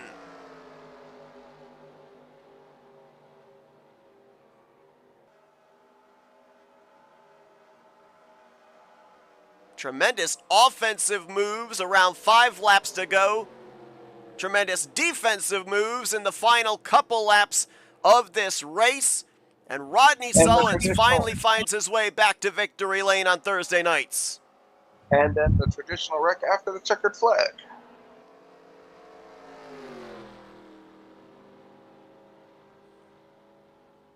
Well, coming into tonight, Rodney Sullins did not need to win. He just needed to finish well. He was above the cut line. But talk about momentum going into the playoffs as well. That's going to be huge for driver 38, as on Halloween's Eve, that spooky number 38 Chevrolet is going to burn it down here tonight at Talladega Superspeedway. And we will have to wait until the smoke settles to figure out all of whom have made their way into the postseason. As Chuck McClure brought it home in second, Jeremy Jeffries in third. The Chevys will sweep the top 6 positions as Denny Carroll brings it home in the 4th position. He will advance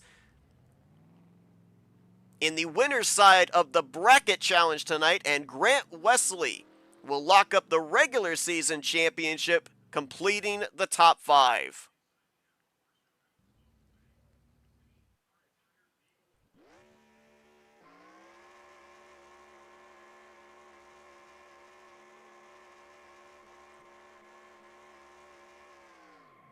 This might be some rather lengthy burnouts for Rodney Sullins. It's been a bit of a winless streak for him here in the Talladega Challenge Series, and he finally finds his way back to victory lane, finally finds his way back into the playoffs as well. And we'll be talking with him and the podium finishers in just a moment. We're going to show you your full finisher results from the night. We gave you the top 5. Glenn Harris, great run as he'll finish in 6th. Mark Paglia will finish 7th. 8th for Josh Metallic. Greg Palmer will finish in 9th. And Jessica Lorley in her final full-time start will net the final spot inside of the top 10. Randy Wall will finish in 11th. Greg Lovell in 12th. Mike Mangialardi was 13th with Keith Bynum and Andrew Miller completing the top 15. Dennis McCarthy in 16th. Tim Nofsker 17th. 18th for Cody Lamas. 19th Terry Bombard and Bob Seminara completed the top 20. 22 drivers finished on the lead lap, including Joe DeSpirito and Cy Jones. Billy Elliser finished a lap down in 23rd. Craig Hagley was 24th. Kelly Causey 25th. Richard Martin 26th. Tom Dixon in 27th. 28th place was Bernie Mobbs, Brian Schilling, and Brian Rawson, 1 lap down each, completing the top 30. Doug Woolley, 2 laps down in 31st. Bob Dixon, 3 laps down in 32nd. The rest of the drivers did not reach the conclusion of this race, with Ulysses Sandoval, Donnie Garrett, Ron Hagelin, John Godfrey, Doug Hewlick, Bobby Farrell, Jeff Crivello, and Dan Pantaleo completing the rest of the 40-car finishing results. Speaking of results, we will have your playoff standings for you here in just a few moments, as we will allow the time for the admins to do the calculations and figure out who is going to be battling for a championship starting next Thursday night. We have a pretty good idea of roughly about half the field, race winners all, but we'll have to see who managed to stay in the top 12 in points and who may have moved their way in at the very last minute. We will document that here in just a few moments, but it's time to dial up our podium finishers on the evening. See if we can get a hold of a driver that's had some good momentum down the home stretch of the regular season. Had a victory a couple of weeks ago, a top 3 run here tonight as he looks to defend his championship from last season. Let's dial up Jeremy Jeffries. User was moved to your Hey, Jeremy's channel. the guys up here in the FRM booth. Got a copy? Hey guys. Wild race here to close it out for the regular season. We knew you were already going to be going playoff racing, defending that title from a season ago after we saw you find victory lane a couple of weeks ago. Coming into tonight, though, what was the goal for the driver of the 1 car? Because obviously it seemed like here tonight with this podium finish, you've got some good momentum going in, but were you thinking points? Were you thinking win and get some extra bonus points in that regard? What was the mentality at the green flag, and how much much did that change during the course of the race? My goal before the race was to stay in the top 10 or get a top 10 finish if I could. Uh, I bested that a little bit, and I'm happy for that. But I felt like a good top 10 that I was going to be in no matter what, and I actually ended up making it in on points with the third place finish tonight. Yeah, we kind of wondered about that as well, so you'll be able to potentially get some bonus points in that regard. You've also got the 3 bonus points for your victory a few weeks ago. You've been here before, obviously. You're the defending champion of the series. You've been able to kind of find some momentum, find your footing now in the last month or so. How is that going to help you now with the experience of last season coming into this season as you look to go 2 in a row? Well, it's so hard. These guys, I mean, you can have a strategy, but there's so many factors that play into it. I would just hopefully like to be consistent, kind of come in with the mentality I had tonight. If I can stay top 10 the first round, maybe even the second round, I can make it to that final round. A win would be great, but I just think consistency is going to pay off at least in this first round. Well, you talk about that consistency. You certainly have seemed to find that here at the right time, right on the eve of the playoffs. You've got the victory, a podium finish here tonight to lead into the first playoff race next week. We'll have to see where you are seated in that regard as we get ready to kick the playoffs off next Thursday night. Jeremy, congratulations on a great run here tonight. Not only having that victory, but being able to accumulate enough points to point your way into the top 12 in the playoffs here this evening. Before we let you go, floor is yours for thank you, sponsors, and shoutouts. First off, congrats to Rodney. He played that draft, that blocking lane, going back and forth to perfection. So good job to him.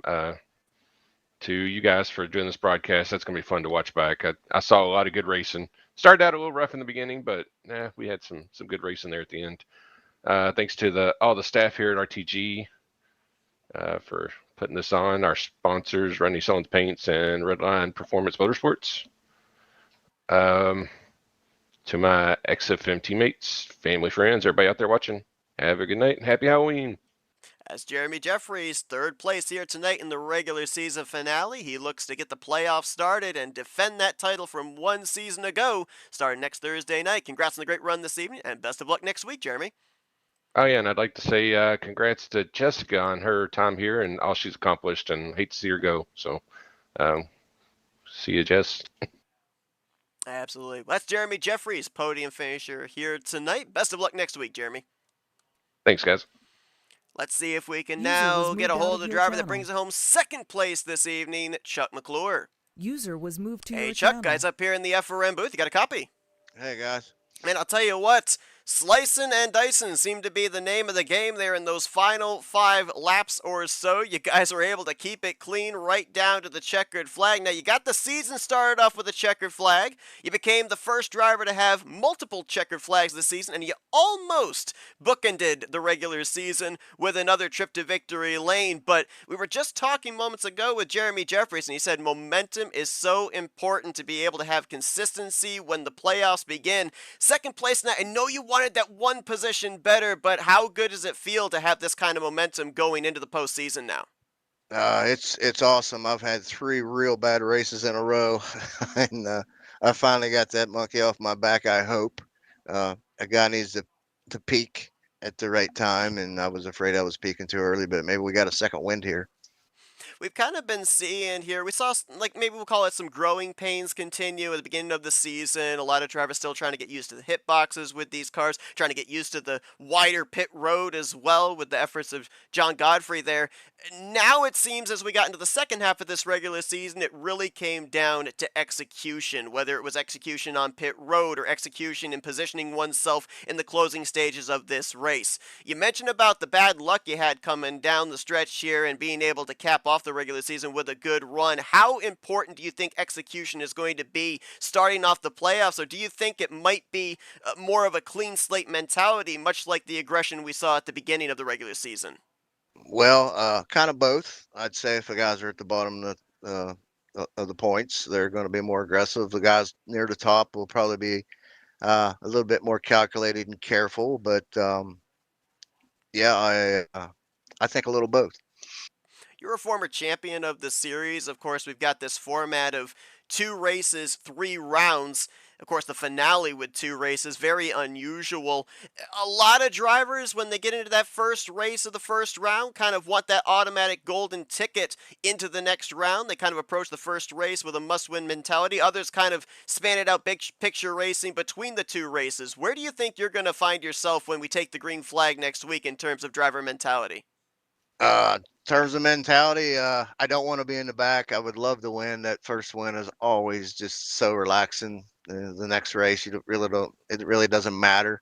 Um, yeah, I hope we're all kind of the same, but like I said before, the further down the points you are, the more desperate you will be. Well, it's going to be a lot of fun to follow those storylines here as we'll be looking forward to seeing what the point standings look like and who is situated in what kind of a potential scenario to advance their way into the next round of the playoffs starting next Thursday night. But Chuck, congratulations on getting that momentum back here at the right time, bringing it home solidly in the podium position in tonight's regular season finale. Before we let you go, floor is yours for thank you, sponsors, and shoutouts. Well, I appreciate you guys putting these races on. It's a blast to watch them. All the guys here at Run RTG, Jeremy, Prime, Josh, all of them, they do a phenomenal job that nobody really sees.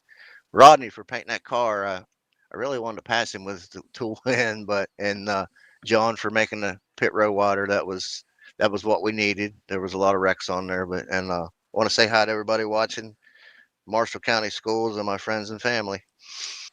As Chuck McClure brings it home solidly, second place here tonight. He's got 2 victories going into the playoffs. Those bonus points should help him have a high seed getting ready for the postseason starting next Thursday night. Congrats on the great run tonight, Chuck, and best of luck next week. Appreciate it, guys. And let's see if we can now go User down was to moved out of your victory channel. lane and dial up the driver, the number 38, his first win of the season. Let's get a hold of Rodney Sellens. User up, was Chuck? moved to your channel. Hey, Rodney, you got us up here in the booth, the FRN guys. How you doing tonight? Man, I'll tell you what. First off, spooktacular paint scheme here on Halloween's Eve, parked in Victory Lane, so that seems a little appropriate, but welcome back to Victory Lane. It was interesting. Coming into tonight, I was naming off all the different drivers that were above the cut line. They didn't have to win, but they certainly had to perform. You came in tonight 8 points above the cut line. It didn't necessarily look like in the closing stages you were racing for points. You had a fast car, you had good starting track position there on that final run. Looked like you were all in trying to get that checkered flag tonight. Well, it certainly changed as the night went on. I was saying all night long. Of course, I was racing Grant in the bracket challenge, and so I was keeping my eye on Grant. We were there together for most of the night, and definitely just looking for a good finish, you know. And it just kind of started. I'm looking. I'm like, you know what? It's been too long. I've got to get a win. I've got to go for this. I'm up here. You know, I was happy to stay behind Greg, pushing the double deuce. You know, he's a teammate. And I'm like, I think Greg's won like this year or last season, something. I'm like, I told him, I was like, dude, I said, I'm sorry, but if I get a chance, I got to go. I got to do this. And, you know, he said, yeah, let's race it out. So we did. And I was lucky enough to get, you know, some help from Jeremy and Chuck and actually Grant, who was behind me there. So had some good pushers. Did a little bit of blocking there, trying to keep Chuck and Jeremy behind. But, you know, who knows? Maybe they felt sorry for me because it's been so long. But, you know, those guys like to get the checkered flag too. Well, obviously coming in tonight here as well, we talk about momentum. To pick up a checkered flag here in the regular season finale, what does that do now for your confidence and your momentum going into the playoffs? Well, feels real good. Really good. I'm excited. I'm ready for next week. Coming off this checkered flag, I'm upbeat. I was happy to make the playoffs, but now I feel like I've earned my way into the playoffs by winning a race, not just sneaking in and making my way in. So I feel good. I'm ready to go next week. I'm going to break out the Earnhardt black paint scheme next week for the throwback race. So I think that's going to be a great car to start off the playoffs with. Just to kind of satisfy my own personal curiosity here, when we ended up seeing that final round of green flag pit stops, it looked like it was right around the window of you guys barely being able to make it on fuel. Now, when we saw your move to the outside, I think you were in the 6th position at the time, kind of made us wonder maybe fuel isn't a concern. Was it as close as we speculated, or did you guys have enough to be able to get to the end with confidence? I felt pretty good about it. Some of the guys that pitted a lap or two before, I think theirs was saying splash, but after I come out of the pits, mine said none. I think I think it was teetering between 2 and literally 3 laps to the good coming to the end. Now, when I led there, it might have changed because I quit looking at it, when it got closer to the end of the race. So I was good. And that's when the guy started pitting there with about 21, 20, 19 to go, I stayed out because I had to fuel with, actually it was Jeremy and a few more guys, Chuck, I think. We all stayed out because we had to fuel and get that extra lap in and knew that it wouldn't be a problem. And it wasn't. It was literally not a concern after we pit that last time. Well, a crazy race here tonight seems appropriate with everything that was on the line. This regular season finale, playoff spots up for grabs. Tremendous job of mirror driving in that final 1 to 2 laps there, keeping them all at bay, picking up the victory and parking in victory lane in this final regular season race in preparation for the playoffs. We'll let you get back to your celebrating here in a moment, Ronnie, but before we do, floor is yours for victory lane. Thank you, sponsors and shoutouts. Man, Seth, I appreciate it. Flatout Racing Network, you, Kyle, and Michael. Obviously, I like to watch all the broadcasts, but of course, I'm really going to be excited about watching tonight's race. Rolling Thunder Gaming. Obviously, we're thinking about Bones. We'll be thinking about Bones forever for what he meant to this RTG community. Finally got to win one again here, Bones. That one's for you, brother. We miss you. Sean Prime doing a great job doing what he can to handle it on his own. All the admins here at RTG, I know Jeremy does a lot, and the owners. We've got several of them now, and I need to get all their names, Josh and Jeremy and Check and Prime, and all these guys do a great job. And I know I'm missing somebody, but this is a phenomenal place to race. RTG is a great place. It's a tough place to win. I don't care what track we're running on. My admins here on Thursday, Josh, Tim, again for welcoming me in, and I'll thank you for that each time because I appreciate it. You guys are great. Jeremy, Chuck, that was fun. I'm sure y'all felt bad for me and cut me some slack. If you did, I appreciate it. If you didn't, I appreciate that too. It was fun race. Black Rifle Coffee, Habana Brisa Schilling, running that Habana Brisa car. Hasn't brought him much luck. He may retire it. I hope he runs it, maybe gives it another shot next season, but I can't blame him if he does park it. Wickers, Dad, I don't know if Dad was out there tonight. I have no idea. If he isn't, sorry, but love you. Hope you'll tune in again and watch it sometime this week. But thanks to everybody, all the drivers here, everybody that donates, the sponsors, my teammates at Redline Performance Motorsports. Love those guys. Couldn't do anything without them. But again, thanks to you guys. Looking forward to this. Appreciate you. Well, Rodney, welcome back to Victory Lane. Well-deserved win here tonight. Tremendous playoffs momentum for you heading into next week. And who knows, maybe we'll be talking to you in Victory Lane there with a ticket into the round of 8 in a week's time. Best of luck as you begin your road to the championship. Man, that would be nice. Thank you, Seth. Thanks, guys. Rodney Sullins with the victory here tonight, locks himself officially into the playoffs. He was going to, more than likely, even with a second or third place finish, point his way into the top 12 in the standings, but he will win his way in. It moves him up about, I believe, 3 positions to 7th in the standings to close it out. And again, as mentioned, your positioning in the top 10 in the regular season standings, it determines what kind of bonus points you will get towards the playoffs. So officially, we ended up having 7 different winners during the course of this regular season. One driver, one of our former winners, Ken Roberts, not high enough in the point standings to get a wild card spot. The other 6 former winners on the season all finished in the top 12 in points, so there will not be a need for a wild card spot.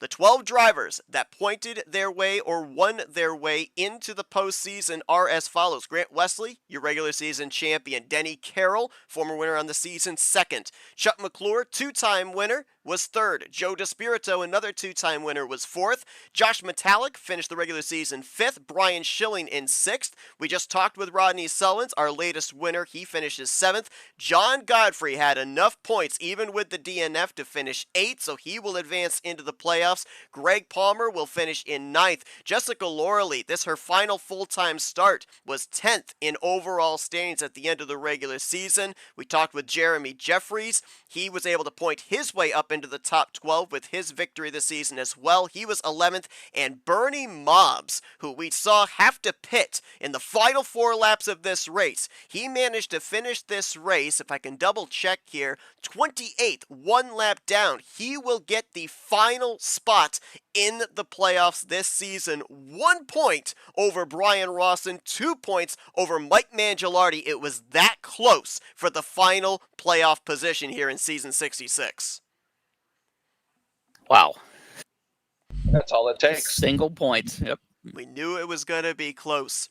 Well, we talked about it to begin the night. We've talked about it during the duration of tonight's broadcast. This is going to be the final full-time start that we will see out of our broadcast colleague, Jessica Loreley. She brings it home solidly in the top 10 here tonight. Would have been battling for a championship had she run the entirety of the season. We're going to see if we can dial her up here tonight and get some words for her post her final full-time start here in NR 2003 online racing. User was moved to your Hey, channel. Jess, it's the guys up here in the FRM booth. You got a copy? I was talking to Vegeta, but okay. Uh-oh. Well, I'll tell you what. Top 10 run to cap off your full-time career here in RTG. We looked at the point standings here at the conclusion of the regular season. You were 10th in overall points there as well. You've had a tremendous run here in the home stretch as well. A win on Tuesday nights, an ASR Super Speedway victory, a shake and bake victory. You texted me, you said when you got off work this afternoon, it was starting to sink in that this was finally going to be it. Now that the dust has settled, the checkered flag has waved, what are the emotions running through your head right now? I'm sure the only person who could understand would be Kyle, because he used to watch Dragon Ball Z. But it's a point where, like, Kyle, you watched all the Z's, right? Oh, yeah. That moment when Goku defeats Kid Buu, and he's just sitting there on the boulder, just looking at the grass with a smile on his face, just blinking, like he's content and happy. Yeah, that's how I feel right now. Oh, wow. It's just that we know what's recently happened in other places. It's really stressful, and coming in to do this every single week, you've got to think about points. You've got to think about who you got to battle. You got to make sure nothing goes wrong, and you got to try to figure other stuff out. Then you got the other side, which is work, and then you got the other side, which is real life, right? Like marriage, whoever you're with, etc., family, whatnot.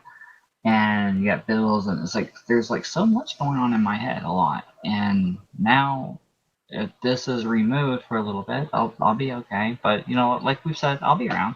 I'll be around here and there, exhibition races and broadcast. So, but at the end of this race, it was. I won't lie. When you're getting ready to win a race, or you're up front, you're kind of shaking. And honestly, after that last pit stop, I was shaking the whole way through. So.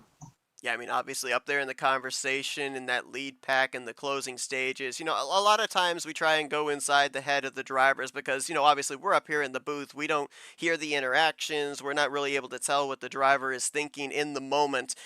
In different scenarios, we talk about drivers that are in must-win situations. We talk about drivers that need to, perform well to be able to get into a playoff spot, like that was the case for a number of drivers here tonight. what was the mentality? What was the motivation for you here tonight? We saw you jump up there into that middle line, lead a third line at certain points as well. What was the motivation here this evening, knowing that this was going to be the final full-time start?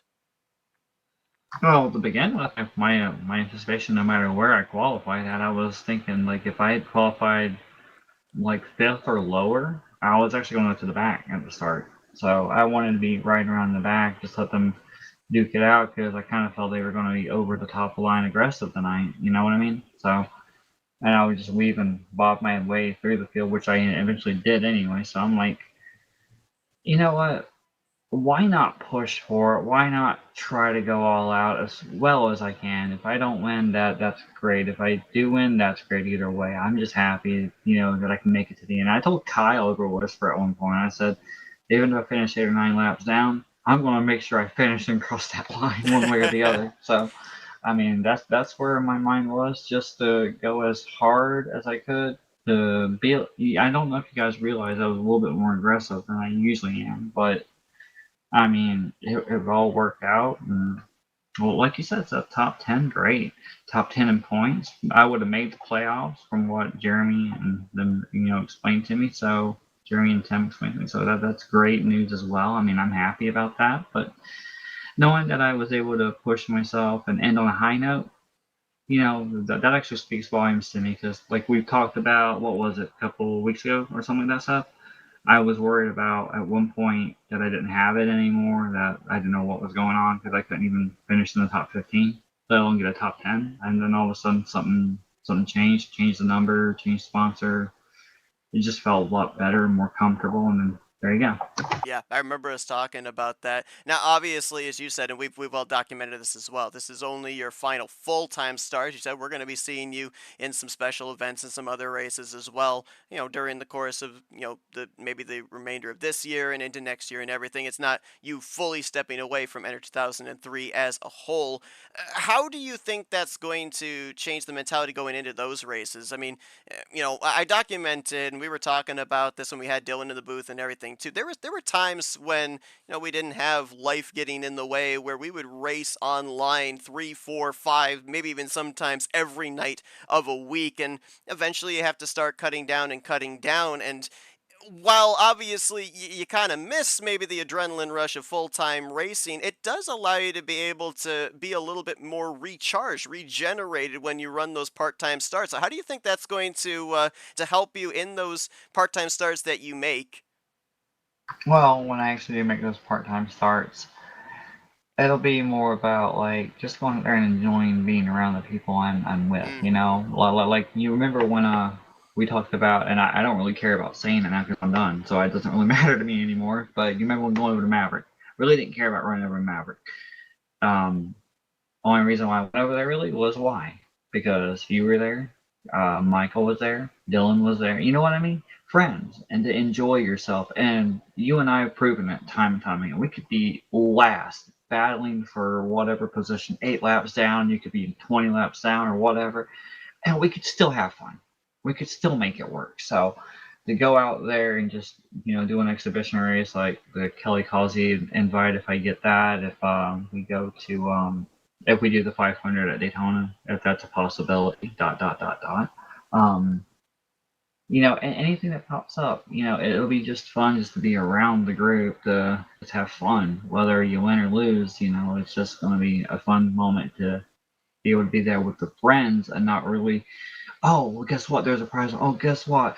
I gotta win this. I want to have my name down there. I gotta make history. I gotta be etched somewhere. My ego's too big for my britches. It's like, no, I get to be with my friends now. There's no pressure. I'm done with that pressure. Well, Jess, obviously, congratulations on the great run here tonight. Top 10 to close it out. You would have made the playoffs here, top 10 in the overall standings at the conclusion of the regular season. But also, Kyle brought up a great point, and I want to publicly say this to you as well. Want to thank you because obviously you give us that insider information when you're able to feed the info of what the fuel looks like or stuff like that, for us to be able to then translate that to the people that are watching and everything. So to have that insider information that you've been able to give to us these multiple seasons of the Tally Challenge challenge has been invaluable to the broadcast and everything. So thank you for that as well.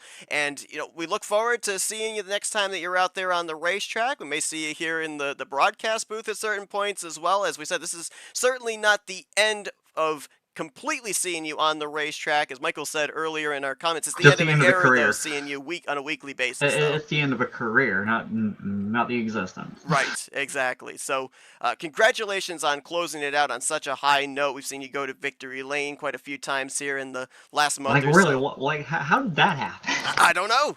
Hey, maybe the pressure was off.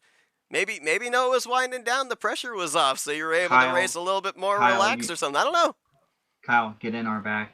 No pressure on you anymore. Let's do it. Well, Jess, again, congratulations on a great run here Thank tonight. you. A great career as well. Again, I can't believe it when I was watching the package that Blaine put together there at 11 plus years career here on this sim. And Wait, he actually did do a package? He did the intro package there, and it said that you started in 2014 here on the sim. So I mean, I gotta go back and look then. Yeah, you do. It was actually very well done by him. It was a great intro, great tribute. Did you there. cry? No, I don't think I cried, but I think you and I talked about crying tears of laughter about how big of a fail that was. Anyway, yeah, I mean, it's been great, and I know what's coming next is the thank you, shout outs, etc. So I'll just quickly say this. Everyone who's ever helped me and been part of the career, whether you liked me or hated me, I'm here, and I evolved one way or the other, whether you liked me or hated me. And honestly, we all know I was hated at one point by a lot of people, and I'm still here, so I didn't get ran off. But Corey, actually, first off, it's what was it? It was Dylan Young brought me into our community. Corey Williams and actually Zach Buchanan, Corey Williams brought me over to Norrell, which later became IRL with Zach Buchanan, and appreciate them starting me off the way they did at Homestead. Corey molding me and helping me over in I'm talking about Corey Williams for anyone who doesn't know that. Corey Williams helping me over in TNR, Total Nonstop Racing, for a long period of time. Whole bunch of people that I've met through the years, and honestly, stuff there's too many of them to actually name, and we don't have a lot of time for that because I know you're on a budget, wink. But anyway, I mean, I've learned so much. Like I was telling Tim and Jeremy and Rodney, I've evolved regarding each league. First and foremost in TNR and that group, it was always hard to beat Dylan Schwallenberg. Remember, that was the only one I would always get aggravated because he would always get me. Then at the very next level, it kept evolving. Got to be Randall Coleman, Zach Krastowski, Cosman, Derek Justice, all these big names. Move forward, Somniacs, it was Greg and Dan Lovell and Chris Atkin and John Wall. Move past that over here, right? And who is it? It's no longer 2 or 3 people, Seth. We're talking about freaking Jeremy, Tim, Grant. You get my point. Bob Seminara, Joe DeSpirito, all these guys, Chuck McClure. So hard to freaking beat on any given night, and to be able to battle with them and beat them, or battle with them, or be close proximity, that just let me know I was still competitive enough and evolve it to have 3-4 wide abilities to hold my line in the middle next to the wall, like we've said. It was David Cannon that brought me over here to begin with Jim Black and Dante, and we appreciate them bringing me over and letting me learn over here. Bob Seminara helping me learn how to control my fuel mileage a lot better than what I ever did compared to learning with Brandon Schmidt. Brandon Schmidt taught me a little bit, but Seminara did a great job of helping me perfect the fuel mileage game a little bit better. Godfrey, Bernie, John Godfrey, Bernie Mobs, Joe Spirito, and Bob Seminara being the main guys who have always been willing to work with me, be there for me, and not just be there for me, but teach me over, a course of what's it been, stuff like 4 or 5 years now, something like that. Something like that, yeah. That they've taken the time to teach me. Josh Metallic and a whole bunch of his staff crew helping me with the group and whatnot and get better.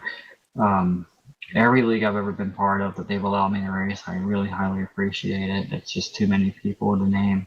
Randall Coleman, a big shout out to him because honestly, he helped me get to the point where I was racing a lot more aggressive and harder and learning so many more things than I've ever done before, like with the open setups and realistic damage and whatnot. It just helped. It helped it honestly for me to know every aspect a little bit better of the whole game. There's just so many stuff I can't name everyone, but it's like Kyle, you stayed with me for, gosh, a long time, I guess. 10 years. You're old. Anyway, you got Yes. Dylan. You got Dylan Young that was in here, Michael Norman, and Josh Collard. Even though we didn't have him here because honestly we know how fun that would have been. He'd sleep by now, I'm pretty sure. Yeah, I actually messaged him and he said that he would probably be asleep, but he'd watch it back. But anyway, those three guys started me with the NR offline community, moving me forward into the game, which, like I said, Dylan Young got me online. Beyond that, it's just incredible. So you and me met not too long after that, maybe about a year or so after that, and through aggravating you and annoying you and whatnot, I got you to come on NR finally, and I got you to race online leagues and help you home. I'm grateful that I was there to help you hone your craft, learn more, and all that mess of the NR team and whatnot, and figure out more stuff that you didn't even know that you could do. And all of a sudden now you're like freaking top notch. You know what I mean? With Rodney and all of them learning all this stuff and able to develop your craft all the time better each time. It's Seth, from that point on, Collard giving me a birthday present choice of anything I chose and picked TeamSpeak and NRT, and we had our group, and we went from there, and people started meeting each other, and the group got bigger and bigger, and we developed a lot better, stronger, and more intelligent regarding the ins and outs of the game. I had some successful leagues that I ran that I helped co-admin with you, which I appreciate you giving me the opportunity to do that, and I'll track for you for so many seasons that you allowed me to do that for you with you. It's just been incredible stuff. You've been there.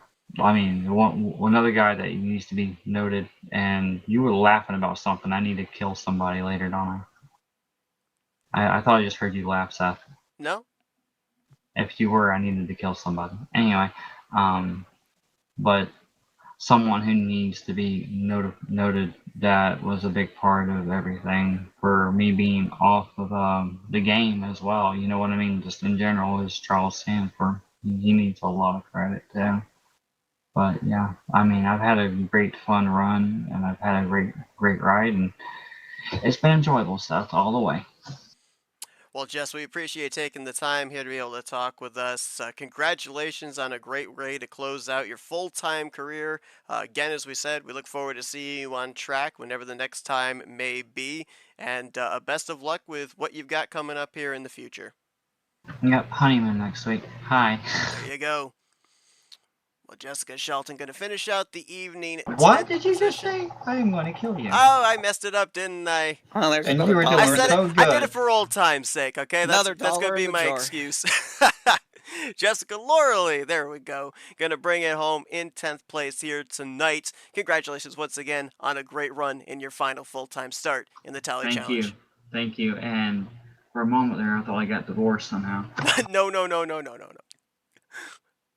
User was moved Just out going to of bring your it channel. home solidly here tonight inside of the top 10 as we documented. If she was continuing on her career here in the Talladega Challenge Series, she would be one of the 12 drivers fighting for the championship starting next week, which, by the way, we will be continuing the simulcast with Blaine Donlin and Tarnation TV next week. You'll see the playoffs airing on both Tarnation TV and the Flatout Racing Network's YouTube channels at the same time. All right, Michael, I know that you like me to make predictions, so I'm going to have us make some predictions here tonight. I'm going to throw a couple of statistics at you. Of the 12 drivers that have advanced into the playoffs, only 5 of them have completed every lap this season. Those 12 playoff drivers have combined led 57% of the laps that have been led so far in the first 9 races, and only 6 of those drivers, half the playoff field, are former champions. Do we see a former champion take the championship here this season, or does somebody of those remaining 5 playoff drivers potentially get their first championship of their career? I never bet against Did you do all that experience. Did you do all that by yourself? Yes. Very nice. The man who said he would never do another math problem after he graduated high school. But I don't know how much of that I trust. I wouldn't trust But any the of trivia it. Question: I never. Okay, so I feel like the winner of the championship is going to be one of 12 drivers. There you go. Nailed it. I never bet against experience and past success, so I'm going to say Ups champion gets it done again. Okay. I'm going to go against the grain. I'm going against the grain. I'm going to say this season has been, to me, borderline unpredictable. We've obviously seen a number of former champions find victory lane this season, but just in what we saw here tonight, with a lot of question marks of who was going to get those final few playoff spots, I'm going to say that one of the drivers that has not won a championship is going to find themselves in the Final Four and is going to take this thing. I'm going to go the underdog route here this season. We'll have to see. I mean, it's super speedway racing. It's completely unpredictable, so you could end up making all sorts of variables and 99% of the time be on the wrong end of it.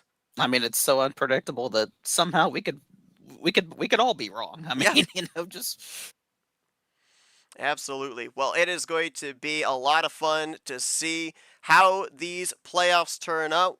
We're going to be starting them next week. Again, 6 races in the playoffs, 3 rounds of 2 races each. The finale going to be 2 races to determine a champion. You win next week, you're locked into the round of 8. Will we end up seeing one of our 12 playoff drivers be able to do just that? Or will a non-playoff driver spoil the party and put a more emphasis on points in 2 weeks' time? Again, we thank you for joining us for our coverage here tonight of the regular season finale. Again, next week, you will see both Tarnation TV and Flatout Racing Network continue their simulcast as we wind down the 66th season of the Talladega Challenge Series for Rolling Thunder Gaming. For Kyle Matthews, Michael Norman, Dylan Young, who we had earlier, we congratulate Jessica Lorley on an incredible full-time career, and we will see you guys next week as you've been watching another broadcast courtesy of FRN, the Flatout Racing Network. This broadcast is the copyrighted work of Flatout Racing Network and may not be rebroadcast, retranslated, or used in any form without the express written consent of Flatout Racing Network and iRacing.com Motorsports Simulations. Flatout Racing Network would like to thank you for your support, and we hope you enjoyed tonight's broadcast.